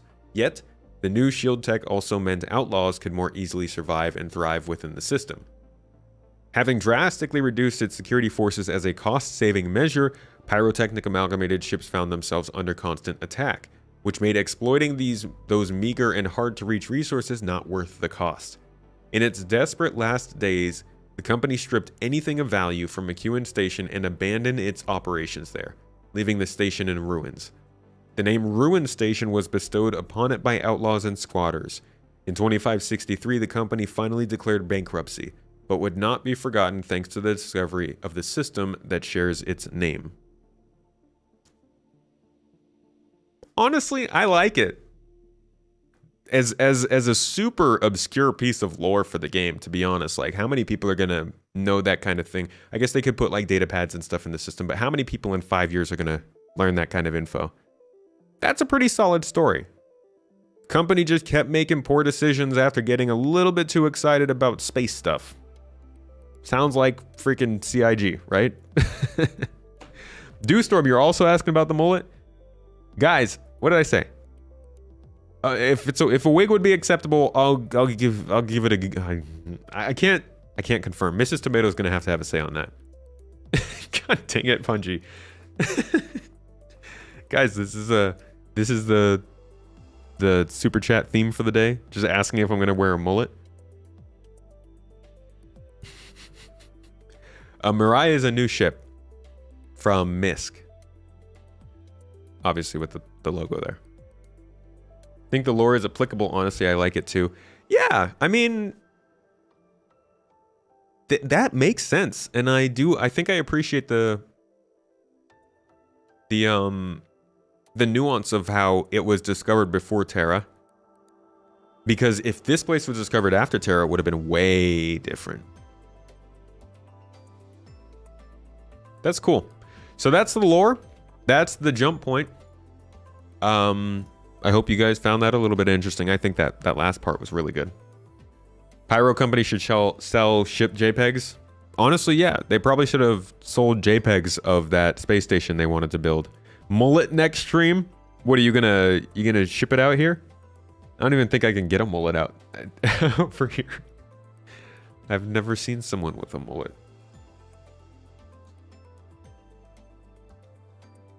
There's a stream with Mrs. Tomato this week. Oh, there you go. She can comment on that here. Let's go ahead and jump into I'm gonna skip this interior stuff. Let's jump into Con 42 and listen to what they had to say during this. I think it'll be interesting. When does the ship of the month normally swap out? That is a question I won't be able to answer, unfortunately. Sorry.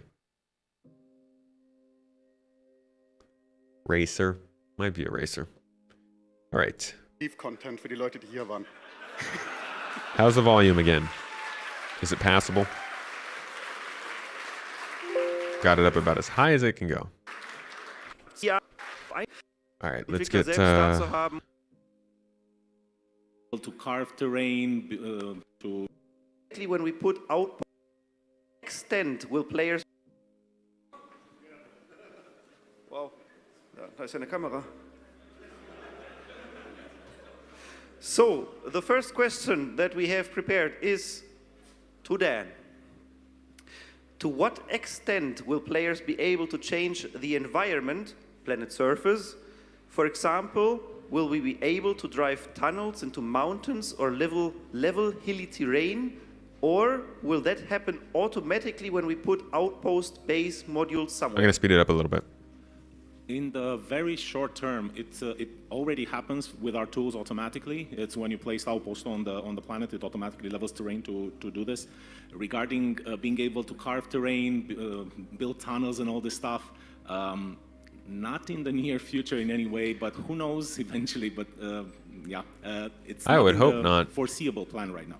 Watch it at 5 times speed. That would mean first question from the crowd. Do I see some hands? Yeah, I'd like more panels like this from what I've heard already. It, like not today, when I've listened to it before. I listened to it in the background. Hi, It sounded like they had good a answers. question from Watermelon that is currently represented on stage, and his question is about what about tricording and its future, and about changing the square input to round input for pitch and jaw.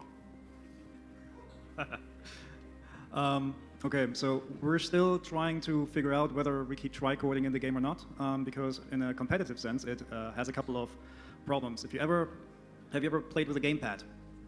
Right, some of you might, some of you like no, right? But gamepads and joysticks are pretty similar What's up, in terms Reese? of how they process inputs. Both of them have a full extension of the x and y axes. The problem is that they have a circular mask. Hey, Death. So physically, gamepads and certain joysticks are not able to go into the corners, which then affects things like combining pitch and yaw axes and tricording as well. And this is kind of like, we're not really sure if we're going to allow players to combine the axes. We have code in place to go either way. What this will be in the end, we don't know yet. It's just like something we have to figure out yet. So you will not get a definitive answer from me whether or not we'll keep tricording or not. Okay, that question answered. It would Atmo. be a question from the chat stream, which there is none yet. So I will just go forward. Come on, chat. Pick it up. And surprisingly, the next one is also for Dan. That guy Will was there going be to a get to chat. deeper survival mechanic? To what extent is this already considered in the planet design? Example. Will we be able to cut down trees later on, which we can then use for shelters or campfires to avoid freezing? Good Star Citizen backers. So we're definitely taking survival very serious in the game. Yeah, is this going to be Rust? Or, like, is that going to be... Yeah? DayZ? Huh? We want to offer the player at least a few survival tools. I mean, we started with certain suits that take certain environmental conditions better, but it will come to food and sustenance, basically, to keep yourself alive if you get stranded on a planet. It will come to having some form of shelter, as you guys call it, by... you guys would like to have it with cutting down trees and building maybe Minecraft-ish cabins in the woods. We would rather give you guys a bit more sci-fi things that you can use there, like more sci-fi tents and other kind of mobile shelters that you can just deploy. But all of this stuff is still in the works, and it will take quite some time to... Yeah, see, that's... Okay. Dan, I hope you aren't speaking out of turn there. Shelters that you can just deploy. Things that you can use there, like more sci-fi tents and other kind of mobile shelters that you can just That's deploy. what I've been saying. Not to say I'm... Forget I said that. That's what I've been hoping for, the ability to have a bed with you. Because, like, people keep saying, oh, well, if you have the bed log off, you can't log out anywhere, but if you have a ship. It's like they never said anything about a sleeping bag or a tent or just something that you could bring with you. Again, it's not a get out of jail free card. You have to take up a bunch of inventory for it, but at least you can then have a remote place where you can go in and out. So that's a nice little revelation. I don't think they've specifically mentioned that before.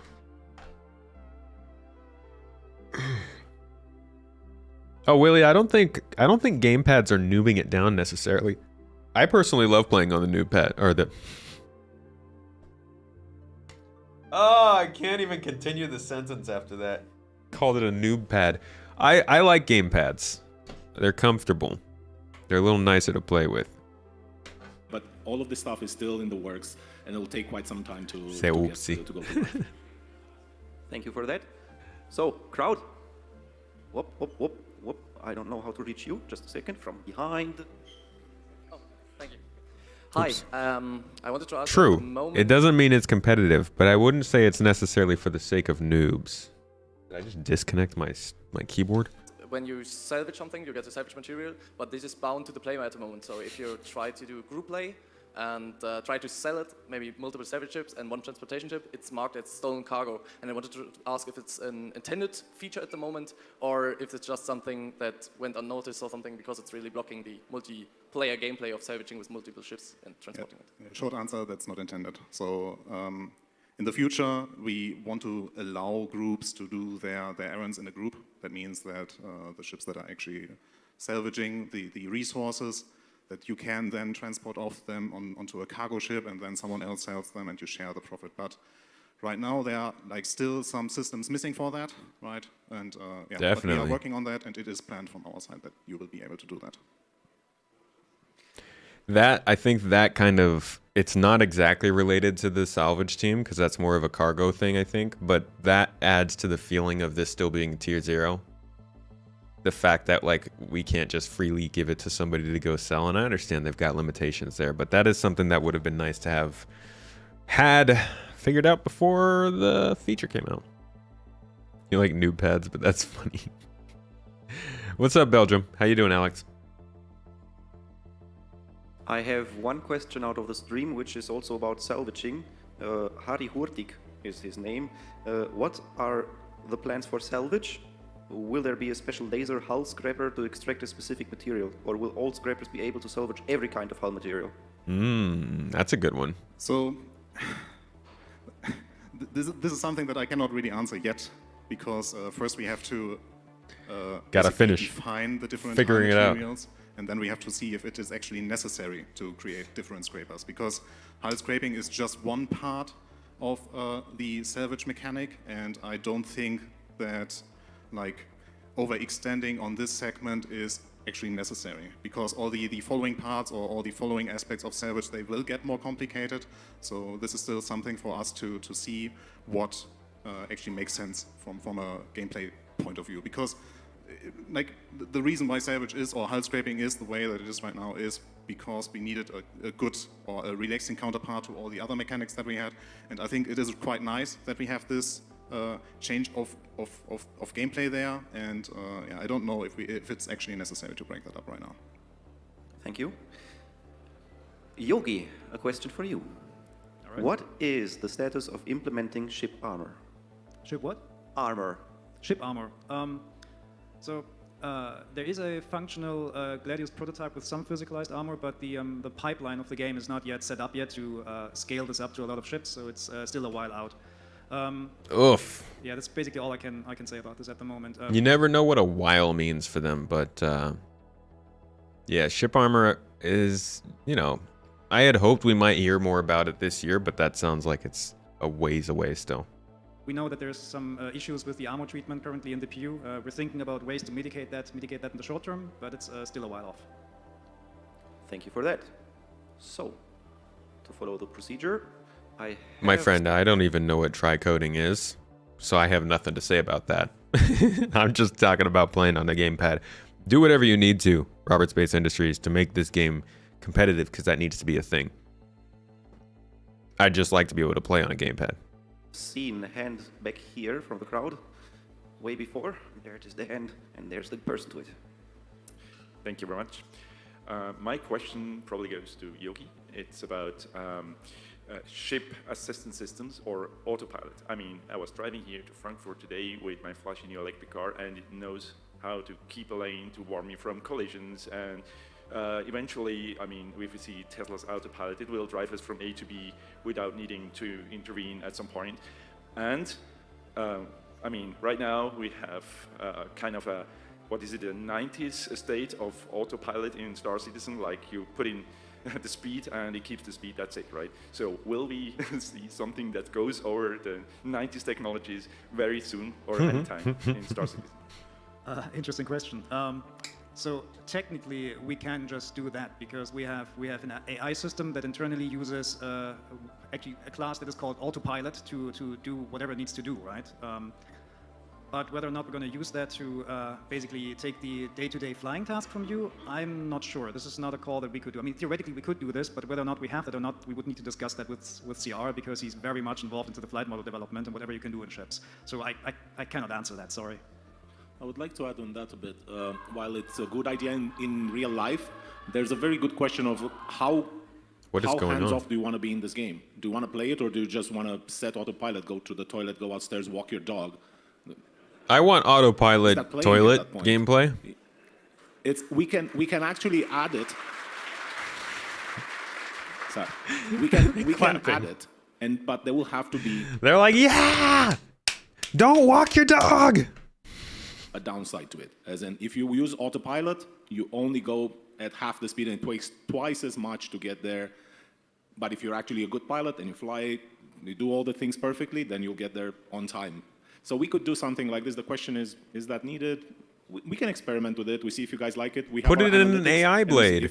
If we work 3 months and then we see analytics say that no one actually uses that, then we're probably gonna have wasted 3 months of development. Problem is right now there's bigger fish to fry, and I think a lot of you are waiting for some proper gameplay to put in rather than AFK playing. Well, and you always have the option to, hire somebody to fly your ship, right? So. I actually don't know if that question from the stream is to be answered by you, because, it is about clothing. Can anybody say something about clothing? No. I mean, what is the question? The question is, when are all clothing items be available for the female characters? Because it is mostly older shirts, pants, and hats. Yeah, I get that. I can absolutely surely say that we cannot reply to that question. That is not the right team. This is generally what happens with questions that start with when. But in general, when it comes to female characters, we have a lot of behaviors that are started, or behavior or items or pieces of equipment that are started in the male form, and then we try to as quickly as possible convert them to the female character. We like are hair? seeing big problems in development if we only do them for the male character, because the NPCs and the players have both of them, and as soon as we do something only on one of them, it causes problems for the game. So we are trying to actively, very quickly convert all of our male either clothing, characters, character equipment, and AI to work with both animation sets. And to be honest, the one place where the women are more developed than the men in the game is the butt. And I think that CIG should look into improving the male butts, because I feel like I have a lot of missed potential in some of my undersuits. And until that skill system lets me come in and start doing some, you know, masterful everyday squats of that maze that I've been selling on the side,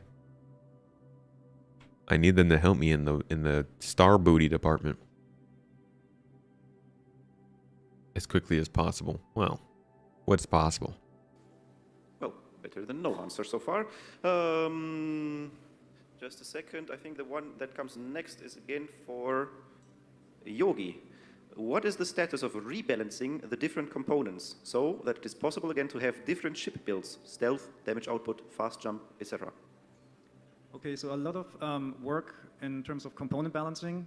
It depends. So when you talk about weapons, the majority of the work is currently done in Squadron 42, and we will move that over to the PU once it's all fine and ready. As for the item components, Thorsten, do you want to say something about that? What? About the item component balance? Oh, yeah. Because it kind of like touches on your stuff as well. Yeah, that is heavily tied to our basically engineering or resource network work. And so once we move that into a more like, finite or final state, then this will definitely have a huge impact on all the items that we currently have, and that would require a huge rebalance of all the items anyway. And yeah, our goal there is definitely that like the difference between the items are like more drastic, even if it comes to energy consumption and stuff like that. So those are even aspects that you are not seeing yet, because the current system doesn't give that. So that will be also a huge aspect to itemization on ships and everything associated with that. Yeah, components I think have a lot coming with them that they haven't really talked much about yet. Because we've had wear and tear for years and never really done much. But I think it will now. Thanks for that. So while I was going back here, there was somebody waving at me, wanting to have the next question.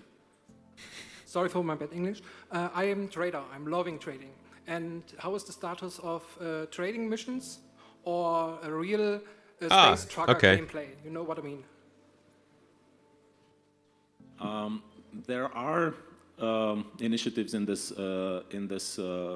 point. I just gotta say, Con 42 got like 3 of the best people they could have gotten to get up here. I would say like Brian Chambers, Aaron Kyron Davis, your boy, God, what's his name? He was on with Chris, head of the actor features team. I can't remember his name right now, but also John. I want to get his name right. Jessaveus, I think is his name. Like those would be another couple of people I'd like on this panel. But these are 3 very good people to have in here. We are right now, the mission content teams is kind of right now focusing on Pyro. What we can't really do for Pyro right now, because it's fairly lawless system, is do more organized trucking. But for Stanton, we definitely want to do this. It is in the works, but it's we have to focus a lot of our mission creation on Pyro right now, sadly. As soon as that is out the door, then probably that will be one of the main priorities for Stanton and all of the other solar systems. Yeah, trading is not great in low quantities right now. 19 with the mining update. There are also some tweaks that we did for the commodity prices. So that should make some improvements there. So there will be a change, and actually our goal for that change is actually to improve also the the trading mechanic. So it's more lucrative. Hopefully this will help you, travel Alex. Farther distances and yeah. Thank you. For the one in the first row before your arm falls off, I've seen you. I'll come next to you. There's one more from the stream. Have you considered things like wingsuits or parachutes for more survivability? All right, I know they don't answer this one. That example, like, you have more than I'm also not. you decide to eject. I guess that now that the They're not- first they're gonna do iteration of parachutes, salvaging but- is playable in form of hull stripping, I would be interested to know how salvaging ship components is going to be approached. How will component inflation be prevented if it becomes possible to salvage components from destroyed ships? Yeah, so how the item retraction will be solved is something that you will then be able to play in 3.19. So you will be able to actually try that out. And yeah, since this is then the first like release or the first playable version of that, there is still some work to be done on our side, but yeah, the goals there are that we will take a similar approach like we also did with loot generation. That means that some items that you now are still able to buy from the shops might disappear from the shops, so that you will only find them on certain AI chips. Or then in addition to that, the prices right now are definitely something that also has to be adjusted to the current or the upcoming situation with 3.19. But for that, we also need data to actually like see how much the profit is for They're for the taking item stripping components out of aspect that. shops. And I'm personally, I never get aftermarket components. Anybody else in chat like me? You just keep ships at stock all the time. Maybe change out the quantum drive, but that's about it. then like additionally there. This is the part that people got mad about in the morph video. What, taking the stuff out of the shops? Then we also have to look into the claiming. So right now it is sadly the case that if you claim your ship, your item is coming back with all the items. They are actually not laughing about your answer. It's more what happens in the back. Wait, is that what they're mad about? That when you claim your ship, what? Yeah, the claiming. So right now it is sadly the case that if you claim your ship, your item is coming back with all the items. They are actually not laughing about your I answer. mean default It's more items? what happens in the background of you. Oh, does he mean that you lose all of those components you get? Okay, gotcha. So basically, components aren't insured. And that's what people are mad about? Huh. And that's changing because now components are their own separate items. Physicalized components, huh? The difficulties of playing the game while it's being made. That would have been nice for them to have the insurance at least available to buy by now. But I feel like the first form of insurance they're going to do is going to be the active feature team. Honestly, I think just letting us use our EVA thrusters to soften our fall is good enough. Then you have to keep track of it as well.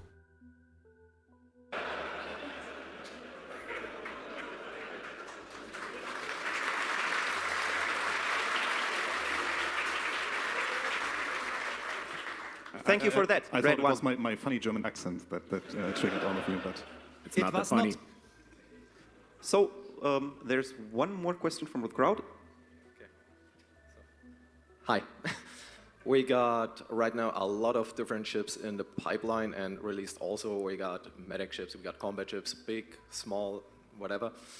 But the last concept sale was the Galaxy, right? Was this the last one?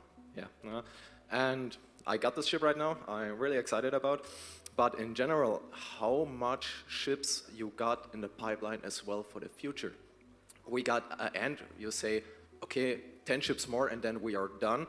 Or how much ships coming in general?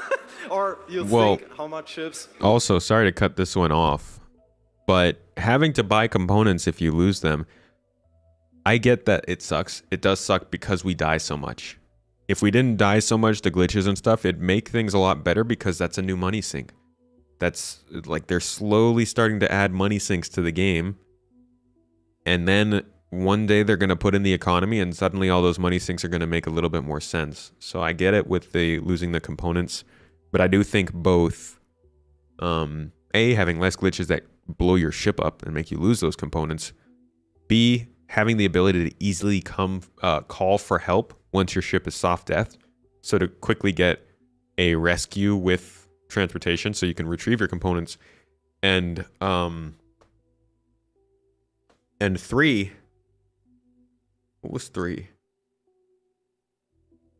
Something else about components. I just completely lost it.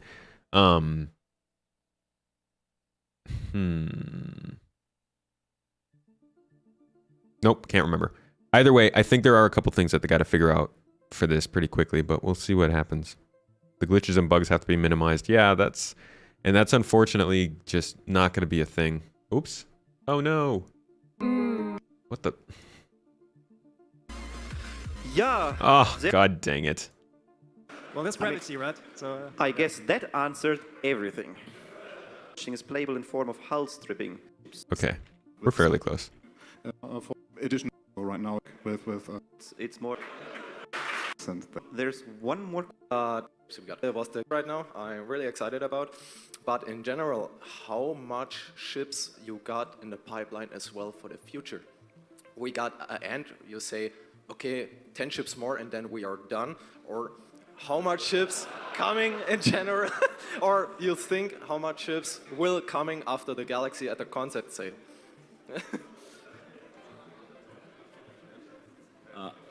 Honestly, I couldn't tell you exactly how many ships will be coming after the Galaxy.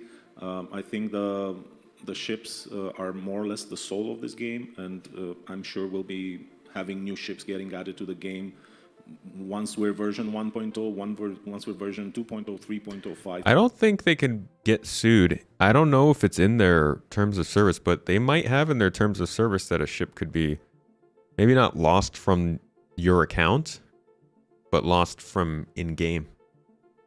So like you still technically have the ship, but you have to go onto the website and do something and jump through extra hoops to get it back in-game for a lot of money. Or even not even that. Even you just have to pay a lot of money in-game to get it back. But I think you still might be able to lose it. And that very well could be in some of the documentation that they have for the game. Because real life ships, I believe, are supposed to be insured. And if there is insurance on them, it must have some value. But we'll see. X.0, the ships will always be something that get added to the game. Hope that answers your question.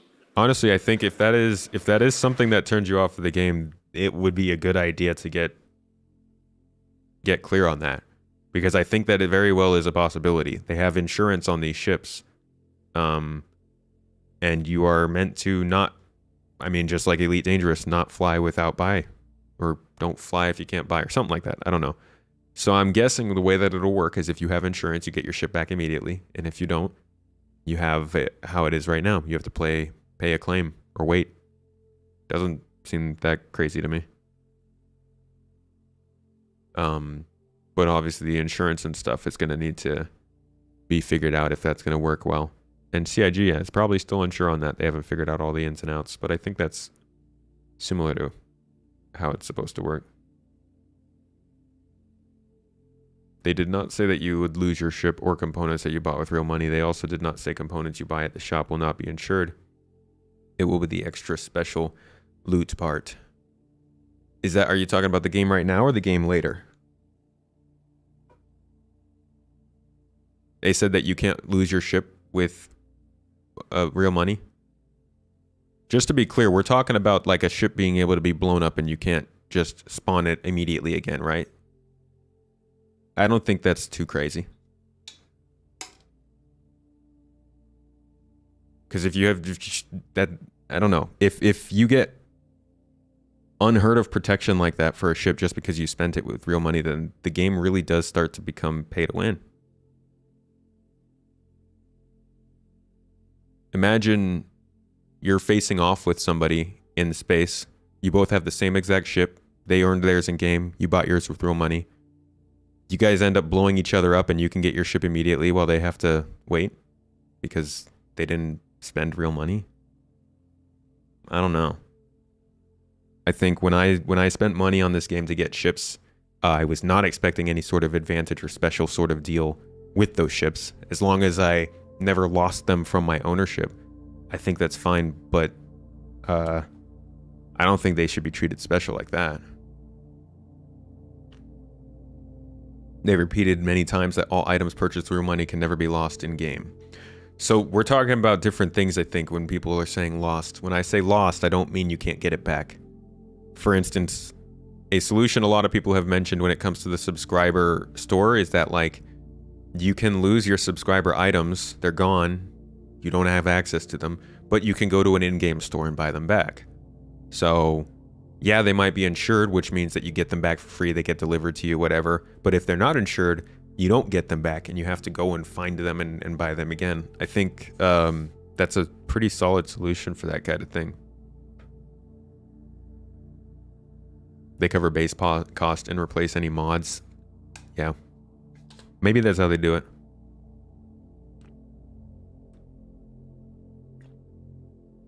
Fine with paying an in-game fee like it is now, or a bit more if it's uninsured. Just the idea of your ship got blown up uninsured, time to buy an entirely new ship.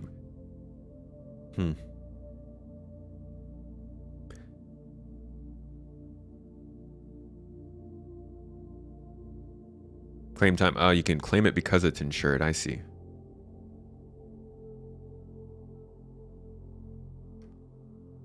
Point being, they really care about making sure that people feel the consequences of their choices in this game and giving people an out to avoid those consequences. So if there is some risk of the ship being held longer for you to have to get it again, or getting a new ship to replace it or something, they'll have a way to pay to not have to do that. And I'm guessing that's how insurance works, but we will see. Let's get back to this, though. I'm actually running a little late here.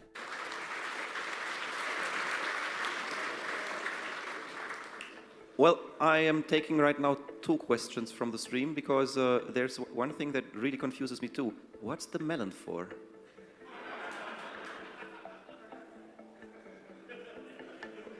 I don't even know how it ended up there. I know what the melon is for. I'm not going to say it. Anyone has a knife?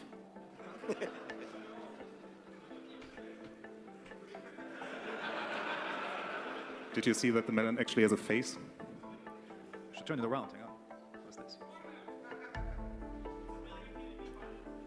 I like how they just labeled it melon. The next question is, are there plans for player fleets that you can remote control? For example, to command and ship with NPC crew to facility A and sell at outpost B? Sorry, could you repeat that? Sorry. Sure. You were distracted by the melon. By the melon, yes. Are there plans for player fleets that you can remote control? For example, to command and ship with NPC crew to facility A and sell at outpost B? So I don't think at any point we want to turn this game into an RTS game where you command NPC ships. In general, we want players to be driving our ships. We want to have NPC assist them in this job, but never pure NPC ships unless they're just enemies or things that are part of a mission or something like this. What we do want to offer in the future is some way of commanding a fleet, which means being able to give strategy game-like orders to your buddies in your fleet rather than NPCs. So we want to be able, I'm the fleet captain and I say, you and you attack that ship, you and you make sure nothing comes from this direction. So we will try to offer an interface that allows you guys to send commands to your fleet and the people will receive them, and it will be up to them if they cooperate or not. This will not be like an RTS game where all the units agree with you. These are actual humans and there's human error or sometimes sabotage. So we just want to keep that open for the players rather than for NPCs 100% control ships. One more question for Dan. Huh. Are there Yeah, I plans to wouldn't. connect individual- I guess that's for like people who want to scale up a lot and not have to deal with other people. I don't know. I'm glad they're not going to be doing that though. I think that would open up a whole other. Oh my gosh, that's a lot. Individual buildings of a point of interest via streets and other infrastructure, or on a larger scale, for example, connecting outposts and cities to each other. Can the tech to implement rivers be used for that purpose?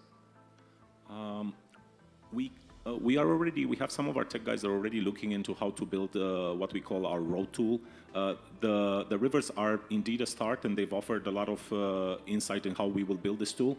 We definitely need to build this because all of our outposts kind of seem very singular in the middle of nowhere, and there's no feel of like they ever drove a truck into this place or out of this place.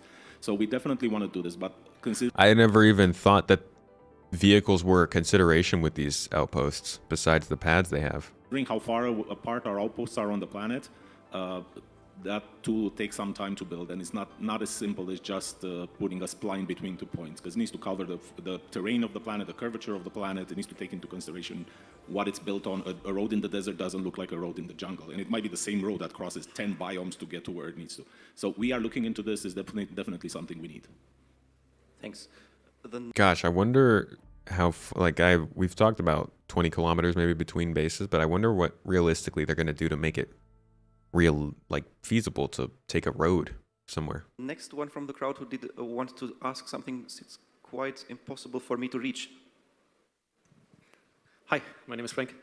I have a more technical question. So after more than 10 years of development, and we have seen in the past some issues with the graphics engine, and since Amazon is not longer supporting the Lumberyard engine, is there a strategy from your side, or is it even possible to swap the graphic engine at some point? Thank you. I cannot give you any details, but I don't think there's much left in this engine that resembles what it was. I can tell you there's some people in this room that are working on completely upgrading our rendering engine. So you'll be seeing Gen 12, you'll be seeing Vulkan. It'll be a completely different beast. As we've changed this engine until now for what we needed, yeah, we will do so for graphics, so no worries there. Yeah, I feel like our engine at this point. We're doing what we want with it. Our programmers are more than qualified to. They've talked so much about Lumberyard or Gen 12. It's kind of for all of you in the crowd who are stretching the arms. I can't go everywhere, so I will come to you as soon as possible. Okay. One more from the stream. Will we be able to ensure looted components when some components will no longer be able to be bought in shops? Customizing a ship with only lootable components will take very long, and bugs can still destroy ships. Can you repeat that, please? Yeah, the question itself was, will we be able to ensure looted components when some components will no longer be able to be bought in shops? This is the question that pissed people off, huh?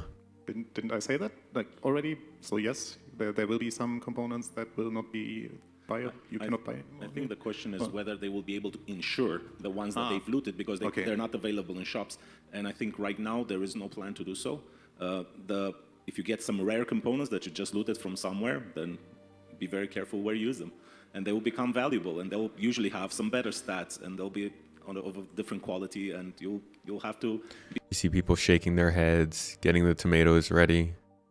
Be very careful with your components. Right now, the insurance what do you mean is incredibly powerful, and we're going to have to see how we make that not break the economy as much as it does right now. So right now, we're not looking into insuring ship We don't even items. need this. So we're probably those are going to be going away as soon as your ship dies. Well, you. Thank you. Hi. Back in 2020, Inside Star Citizen... It will help them get an idea of the economy more. Not sure how much they got to really push people to want components, though. Showed us the gate stations of the Aeron Belt, and my question is, are they still in development, and what happened to them? I couldn't tell you exactly. I think that has been put on hold for now, and we'll be looking at it once Pyro is out the door. Sorry, I don't have more details right now. Torsten, you are the next one. Regarding mining, what is the status to enable the drop, collect, and reattach of mining crates of the prospector or the mole to enable larger mining operations with transportation to and from a mining position? We are actively working on that, and that means that it might be available for you earlier than you think, or sooner than you think. So yeah, keep your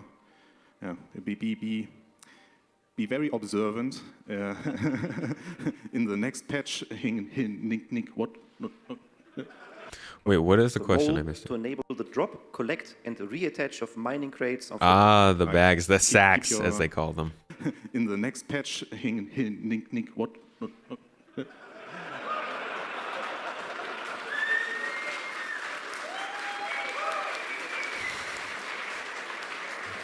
What happened there?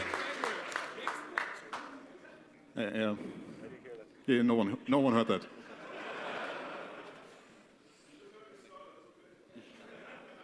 Did Dan say something that I missed? The next question I have is for Dan on the board. It is in regards to ship oxygen and during a piracy attack, if you attack a ship, cause an internal fire once it's soft death, will the targets on side of the ship have to deal with suffocation? I will defer to Thorsten for this one. Yes. Wow, that was a quick answer. One thing which is not a question in the stream, but still occurs is, where did I read it? Where did I? There, Kacheng. I don't have a question. I just want to say thank you for your hard work and great job.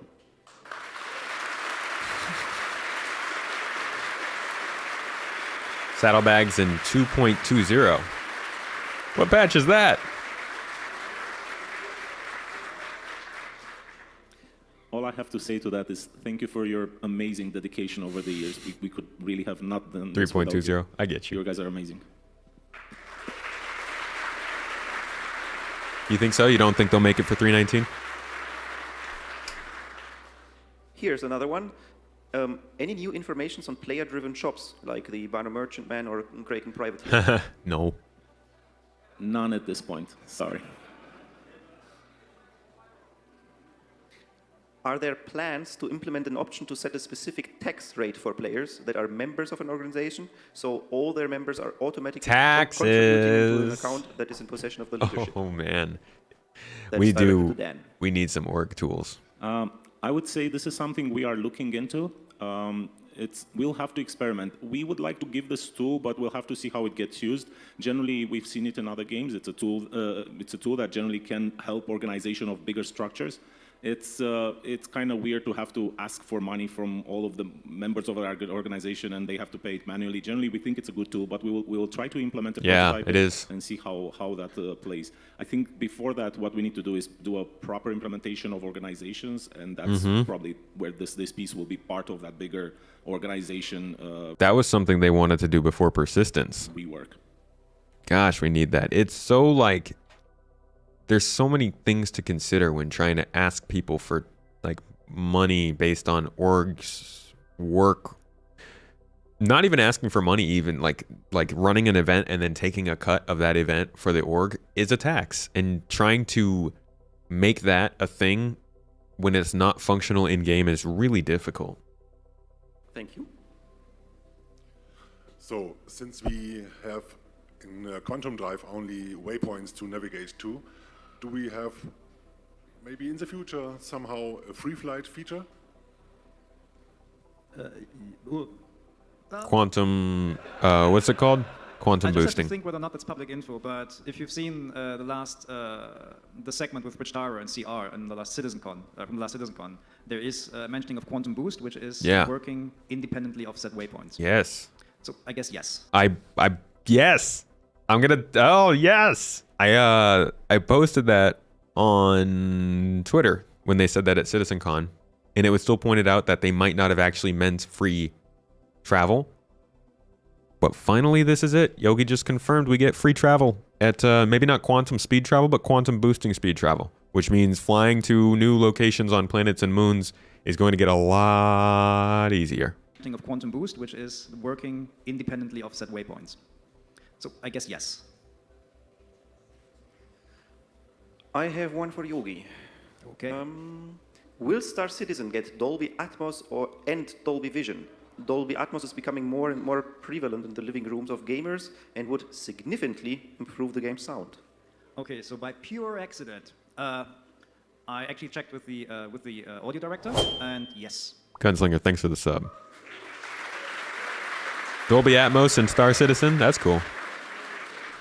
That's good times. Oh, sorry, it was the director of audio technology, just to be clear, not the audio director, but still, yes.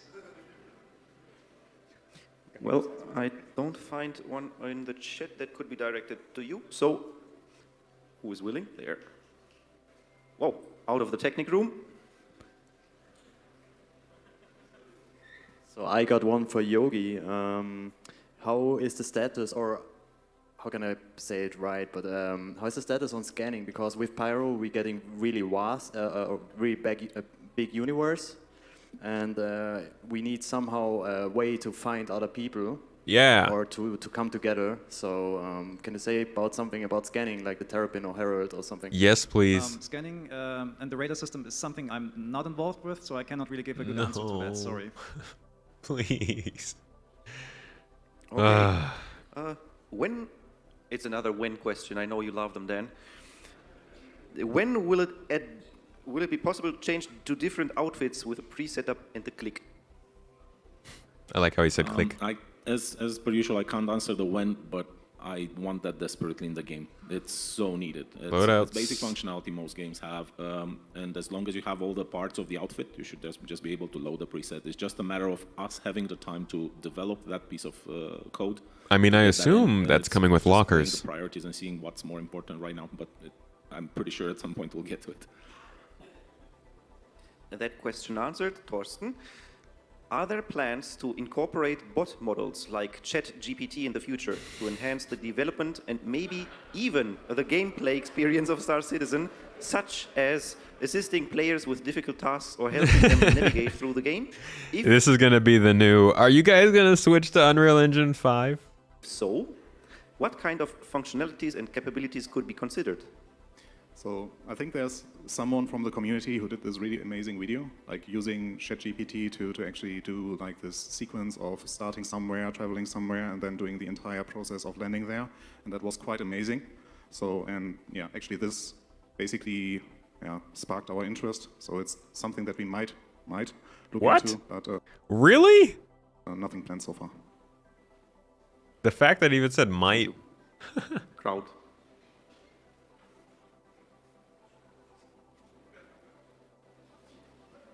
Hello. You were talking about pilot fleets some minutes ago. Is it planned to provide skins? They are working on all ships in my fleet, so I can skin my fleet with same color and different ships? I don't know exactly of any fixed plans, but if we're not planning for allowing you guys in an org to have the same skin for all of the ships in that org, then we're probably doing this wrong. We will have a look into this. If it's not, I'll have a look. If it's not in the plans, we'll have to add it in the plans. It's just I'll have to look for that video. Time and priorities as per usual, as I said. But yeah, it does make perfect sense. If I have an organization of people, I want everyone to have the same paint job when we're running a fleet operation. It's perfectly normal. Yes. Well, what I can tell you is that the chat is actually going crazy about that freaking melon.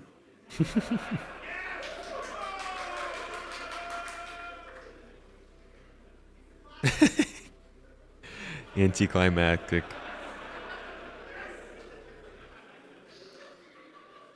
Dan, now that the interiors of the cities are being worked on, will we be able to land on the landing platforms or hangars of the large central building on Hurston? Central Business District, CBD Tower. Hey, somebody was asking about this earlier. So we definitely want to land on pretty much all of the types of buildings that we have in our cities right now. We're mainly looking at the more generic buildings that we can actually do. Let's say we do an interior for one building, we do the landing pads on top of it, and we can have that 50, 100 times in a city. The CBD, it's a bit of a one-off, so if we build it, we'll have to build it just for that building, and it's a lot of development time. But I think in the future that will be the goal. That building was always designed to have some landing pads accessible for the Hurston family. I remember not only the concept art, but also when it first got into game, we saw the landing pads up there, and immediately everybody was like, "Okay, those elevators behind the Hurston dude are going to take you up there." Not yet. Family and affiliates, and it would be a shame if we can't eventually land there and go inside the building. It's just going to be a matter of what's the best bang for the buck, and I think giving 50, 100 buildings in Lorville to land into is way more profitable than giving a single building, as cool as that building is. Here I am. Agreed. Hello, good evening. My question is about the crimes status. So the crime system. Will there be any changes soon, or any overhaul? Because it is some kind of brokenish. I know there will definitely be some changes because we need that. We need to do some changes for Pyro, but I don't know exactly what you mean by broken. I know it's not perfect. They gotta fix the reputation and get it fixed into there. It's a constantly evolving system. And if there's any issues that we see on issue council that are annoying a lot of you guys, then we'll try to tackle them and see how we do that. I think the main problem with a crime rating right now is that a lot of the times you don't understand what you did wrong, or you don't understand that until you've already done it wrong. So yeah, if you have specifics about this, then. Like, yeah, you get crime stats for when tons you of have stuff. A ship and somebody comes on board on an outpost or so, you have no chance to get him off the ship. And Oh, yeah. you fly off, he kills you. But they said they're fixing this. When you kill him first, you get a crime stat. I agree. That is something we need to fix. Yes. Yeah, I mean that would be a clapping again. Apparently, a lot of you guys. They're like, yes, please. One question out of the stream, which there. It is directed to Dan. We have seen the first steps of the air and ventilation systems. Is there a plan to bring a ship for storing, transport, selling air to other ships? I will pass this to Thorsten because he now I think handles that, yeah. everything, resource and life support. Yeah. So yeah, it's also tied into the work that we are doing with the refinery. So yes, there will be something like that coming. More? Yeah, I think. Even more. I think it's also going to be salvage, siphoning out fuel, water, and air. I'll mute this. Don't worry. No. Sorry. No, I think that's enough information. Hello. I have two questions. One is from my son. I'm sitting right here with the hand. One question is from my son. First, when will the friend list work again, so a child can easily use it because he sees his friends playing online and they are not shown online? And second question, it's for me really important. When does the option in the menu hide friendly player markers in Star Map really does have any, or when does it work? Okay, on the second question, the star map and the radar and so on is currently getting overhauled from the squadron team, so there probably will be a couple of more options than what you have now, but I'm not too sure about this yet, right? I can bring this forward. Can you say the first question again? When will the friend list be working again so a child can easily use it without any fix or trick or something like that? The what? The friend list in-game. Ah, the friend list? Yes. I don't know. So just to make sure I understand, is there a problem with a child using it or in general? He's like, can you say that again? No. Turn around and say it. Hold on, get out, stand on your head and say it. Oh yeah, no clue. That was pretty funny. That we're talking about here. In general, then probably as soon as possible because it is a core functionality of our social systems, and we'll just tackle it. Yes, it will be. 319 pretty much gets triaged by us, and we set a priority. And if something is not working at all, that pretty much gets set as a blocker and gets fixed as soon as possible. So probably one of the next patches, future patches, we'll get a fix of this. It's probably already. Last comment about a child doing it. That's promising. This one is also directed to Dan. How does CIG intend to work through the list of unfinished large and capital ships in a timely manner so that supporters don't have to wait another 10 years for the ships in which they have invested so much money? At times it doesn't seem like a priority as CIG has already made the money here and is in no hurry to finish these ships. I think this is one of these questions that if you guys find John Crew's Twitter handle. Yeah, I was going to say, go ahead and pass this one on down the line, guys. Owns that entire pipeline. What I can add from our side is that a lot of these ships are generally not fun to play if you're on your own and you don't have a lot of systems like what we're doing now with Resource Network, what we're doing with Engineer, what enables us to have this multi-crew gameplay. And this is where these ships are going to start getting a lot more higher priority once we have the systems and they become properly functional. Dan. My next question is in regards to organ harvesting. Will we be able to harvest organs from other players and sell it on like some kind of black market, something along these lines? So, should I tell the story? What? So, yeah, there was some discussions about that in regards to salvage, and some Salvaging grinding machines organs. that you might find in some of our ships, and how we could make use of corpses there. But at this point, I'm still not sure if we were actually joking or if we were taking it too seriously. We'll see. We'll see. So yeah, answer is we will see. I mean, they've got the lore for it. One question out of the stream. It's directed to Yogi. What will be done about cheating and hacking and scripting, like the pip wiggle? It will be stopped. Okay, these are very different topics. About pip wiggling is something that we need to fix on the side of the flight gameplay, and we have some things in the work for that, which will again also come over when the work on them is done in squadrons. As for cheating, we have a whole team assigned to combating cheating. I'm not really educated on that, but there is a lot of attention on this right now. But I cannot tell you about the plans and what the anti-cheat software also does. I don't know There's what a lot pip of wiggling attention on is. this right now.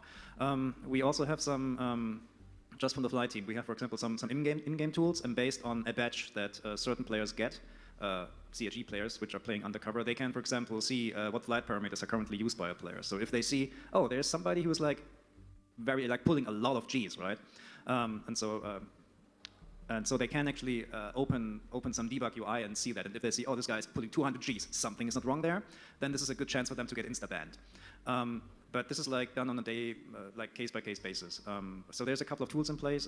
Like the overarching story, I don't know, but like there are isolated cases where our developers pull out players if they cheat. Thank you. Just wiggling your stick. Good thing they kept to pip wiggling and not stick will it give a possibility wiggling. to set markers at The audio places, is being fast forwarded, like yes. space or Unfortunately, I don't have a ton of time, so I'm trying to get through all of this. planets to find the places again, markers that we can save and share with other people? Yes, that is the plan. Very good, very good. Thank you. Sorry, I missed that.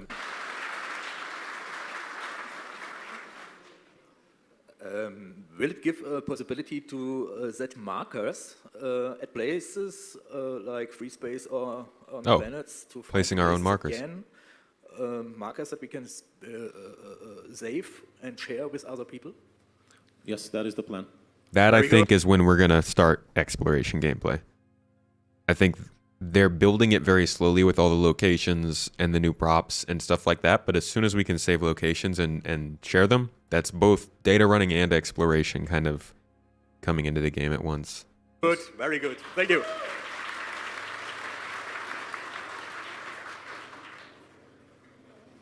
I'll just head over there, and then I'm coming back, okay? Yeah. Make the moderators, they said. It will be fun, they said.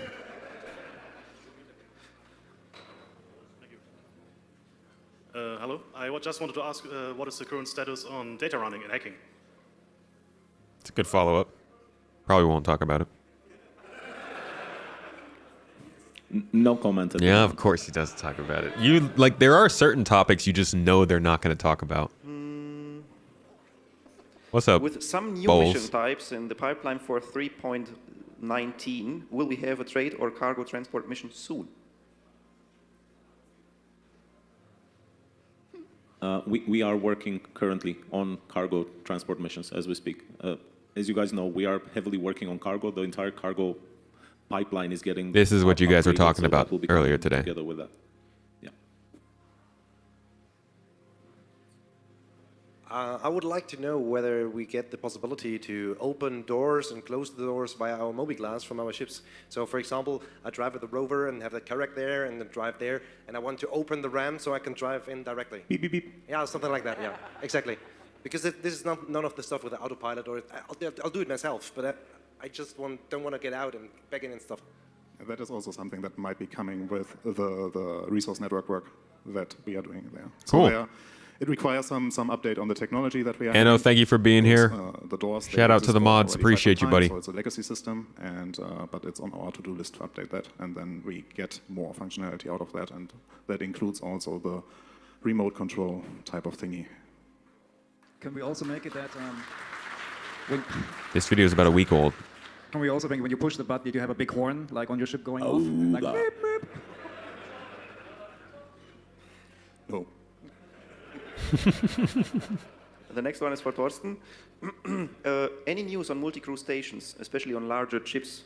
The last comprehensive concept info from 2014 from a letter from the German referenced other games such as Star Trek Bridge Crew and Artemis Spaceship Bridge Simulator. How deeply will the multi-crew gameplay split tasks on board and require co-op gameplay similar to the games mentioned above?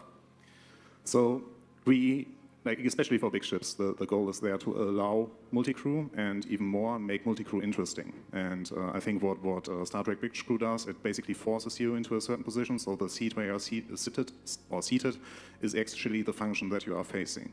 Where Artemis is more like, yeah, you basically can take what you can handle, and I think this is more the direction that we are aiming towards. So if you have a very skilled or dedicated player that like really would like to take like up to 10 jobs at the same time, yes, that could be this one person, but that person would burn out.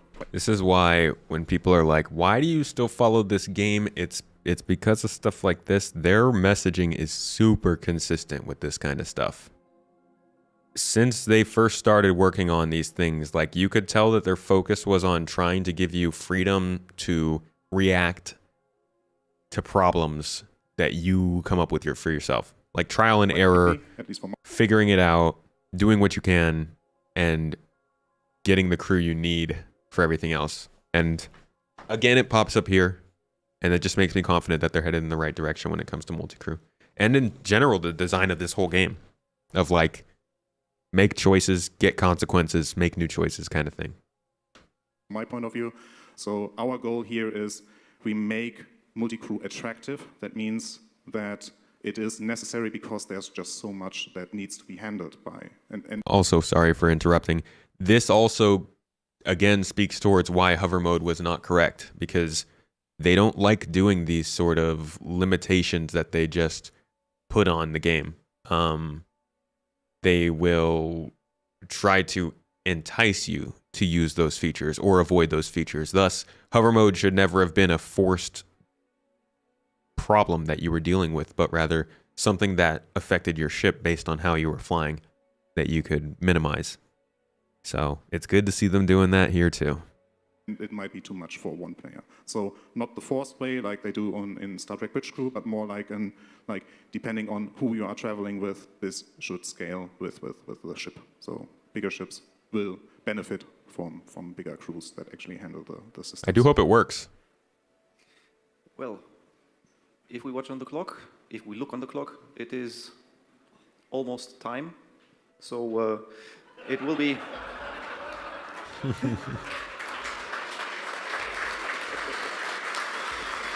No, there's nothing happening behind. No. But, well, it's time to finish this panel. We are all very sad about that, aren't we? And I think if we would ask the stream and they would have a voice, they answer the same way. So, last question from the crowd. And I don't want to put any pressure on you, but I hope it's a good one. It was here in front, yeah. Hi, my question is for Thorsten again. Will it be possible in the future to hack stolen goods so they are clean again and can be sold at full price? And how is this planned? Can you repeat that, please? Yeah. Will it be possible in the future? Not a bad question. I think it's kind of an obvious one. And so that they are clean again and can be sold at full price? Yeah, laundering. Yes. Okay. Absolutely. Like, I would never guess that's not going to be a thing.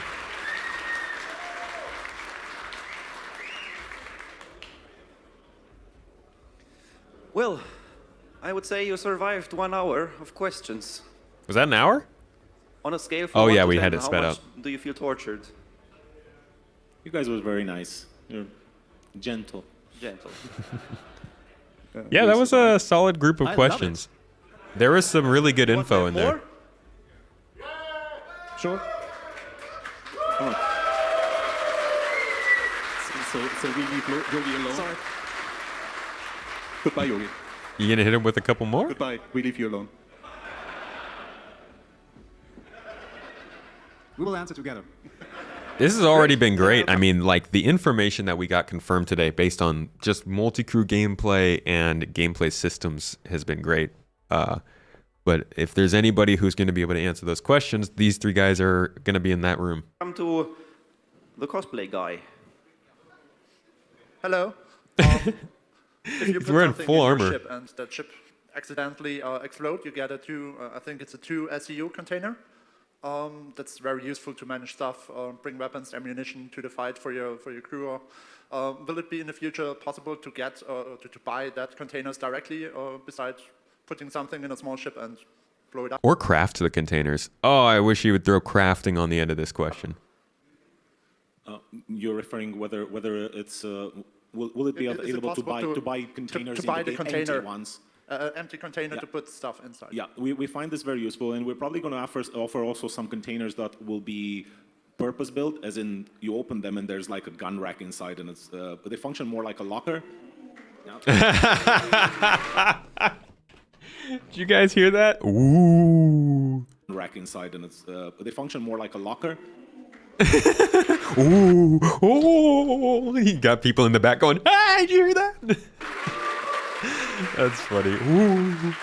So besides that, there probably will be some type of space nerds. general purpose containers which can be filled with, I don't know, dirty underwear or whatever your thing is. That's cool Now we though. know what you are filling your storage. Kind of goes along with some of the stuff they said about like crates being actually filled with stuff. Not sure if that'll be true for commodities, but at least our own boxes. So, in that moment, I must say I'm sorry for the stream. I already gave my tablet back. I don't have access to any stream questions right now. That means it will be in the crowd. As Chris mentioned earlier, that's the exclusive content. Just a short question. What about the melon? Why is it there?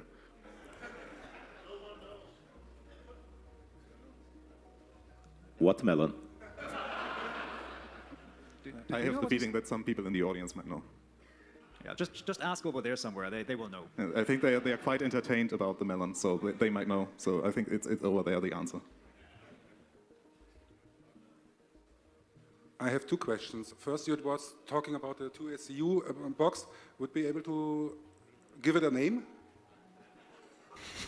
A pet name, or just you would like a? No, to give the box a name for Yes, one as- weapon. For Wilson? As cargo management becomes more important to the game, we want you to be able to organize your containers, and you will say weapon crate 5A, underwear crate 5B, and yeah, and so on. It does make sense to be able That's to a lot of underwear label crates. your containers. Yes.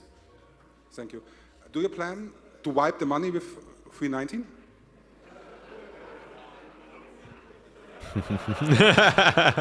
Sneak it in. Question. So I heard that over here there are the people who could answer the melon thing, right? So please fill us in. You're pointing fingers. One of you needs to answer. Watermelon is a really good PvP pilot. That's the answer. But we have another question. So currently we have... I'm hijacking it. So currently we have really good proximity comms that actually work. But if you try to direct call someone, the UI and the user experience is somewhat lacking. Are there any plans or thoughts about proximity comms for ships similar to the VHF channel 16 that normal ships use? I don't know. This is something for the social team. There are certain shortcomings with the current comm system, but I'm not educated enough to answer this. Ask it in Spectrum, you might get a reply. We really need an update to the Okay. comm system, please. I know there are many open questions, and I think we could do that all night. But well, from my point of view, it's time to say thank you. It was a great pleasure to have you on stage. Solid info.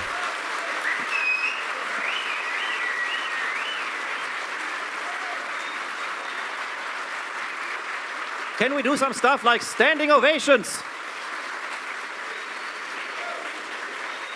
That was good. I appreciate them for that. Yeah, that's honestly that kind of wraps it up for me as well. The melon. Got to finish it off with the melon.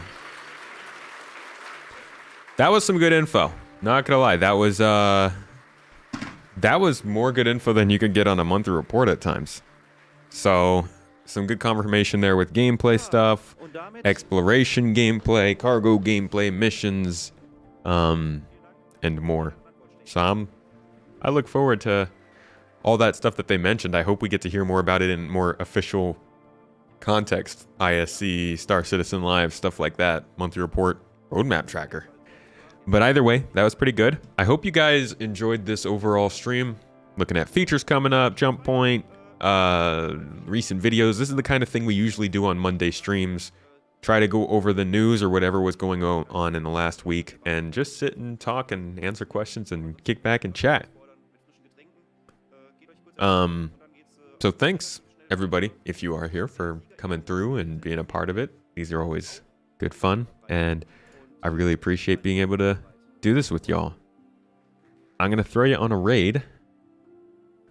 Let's see.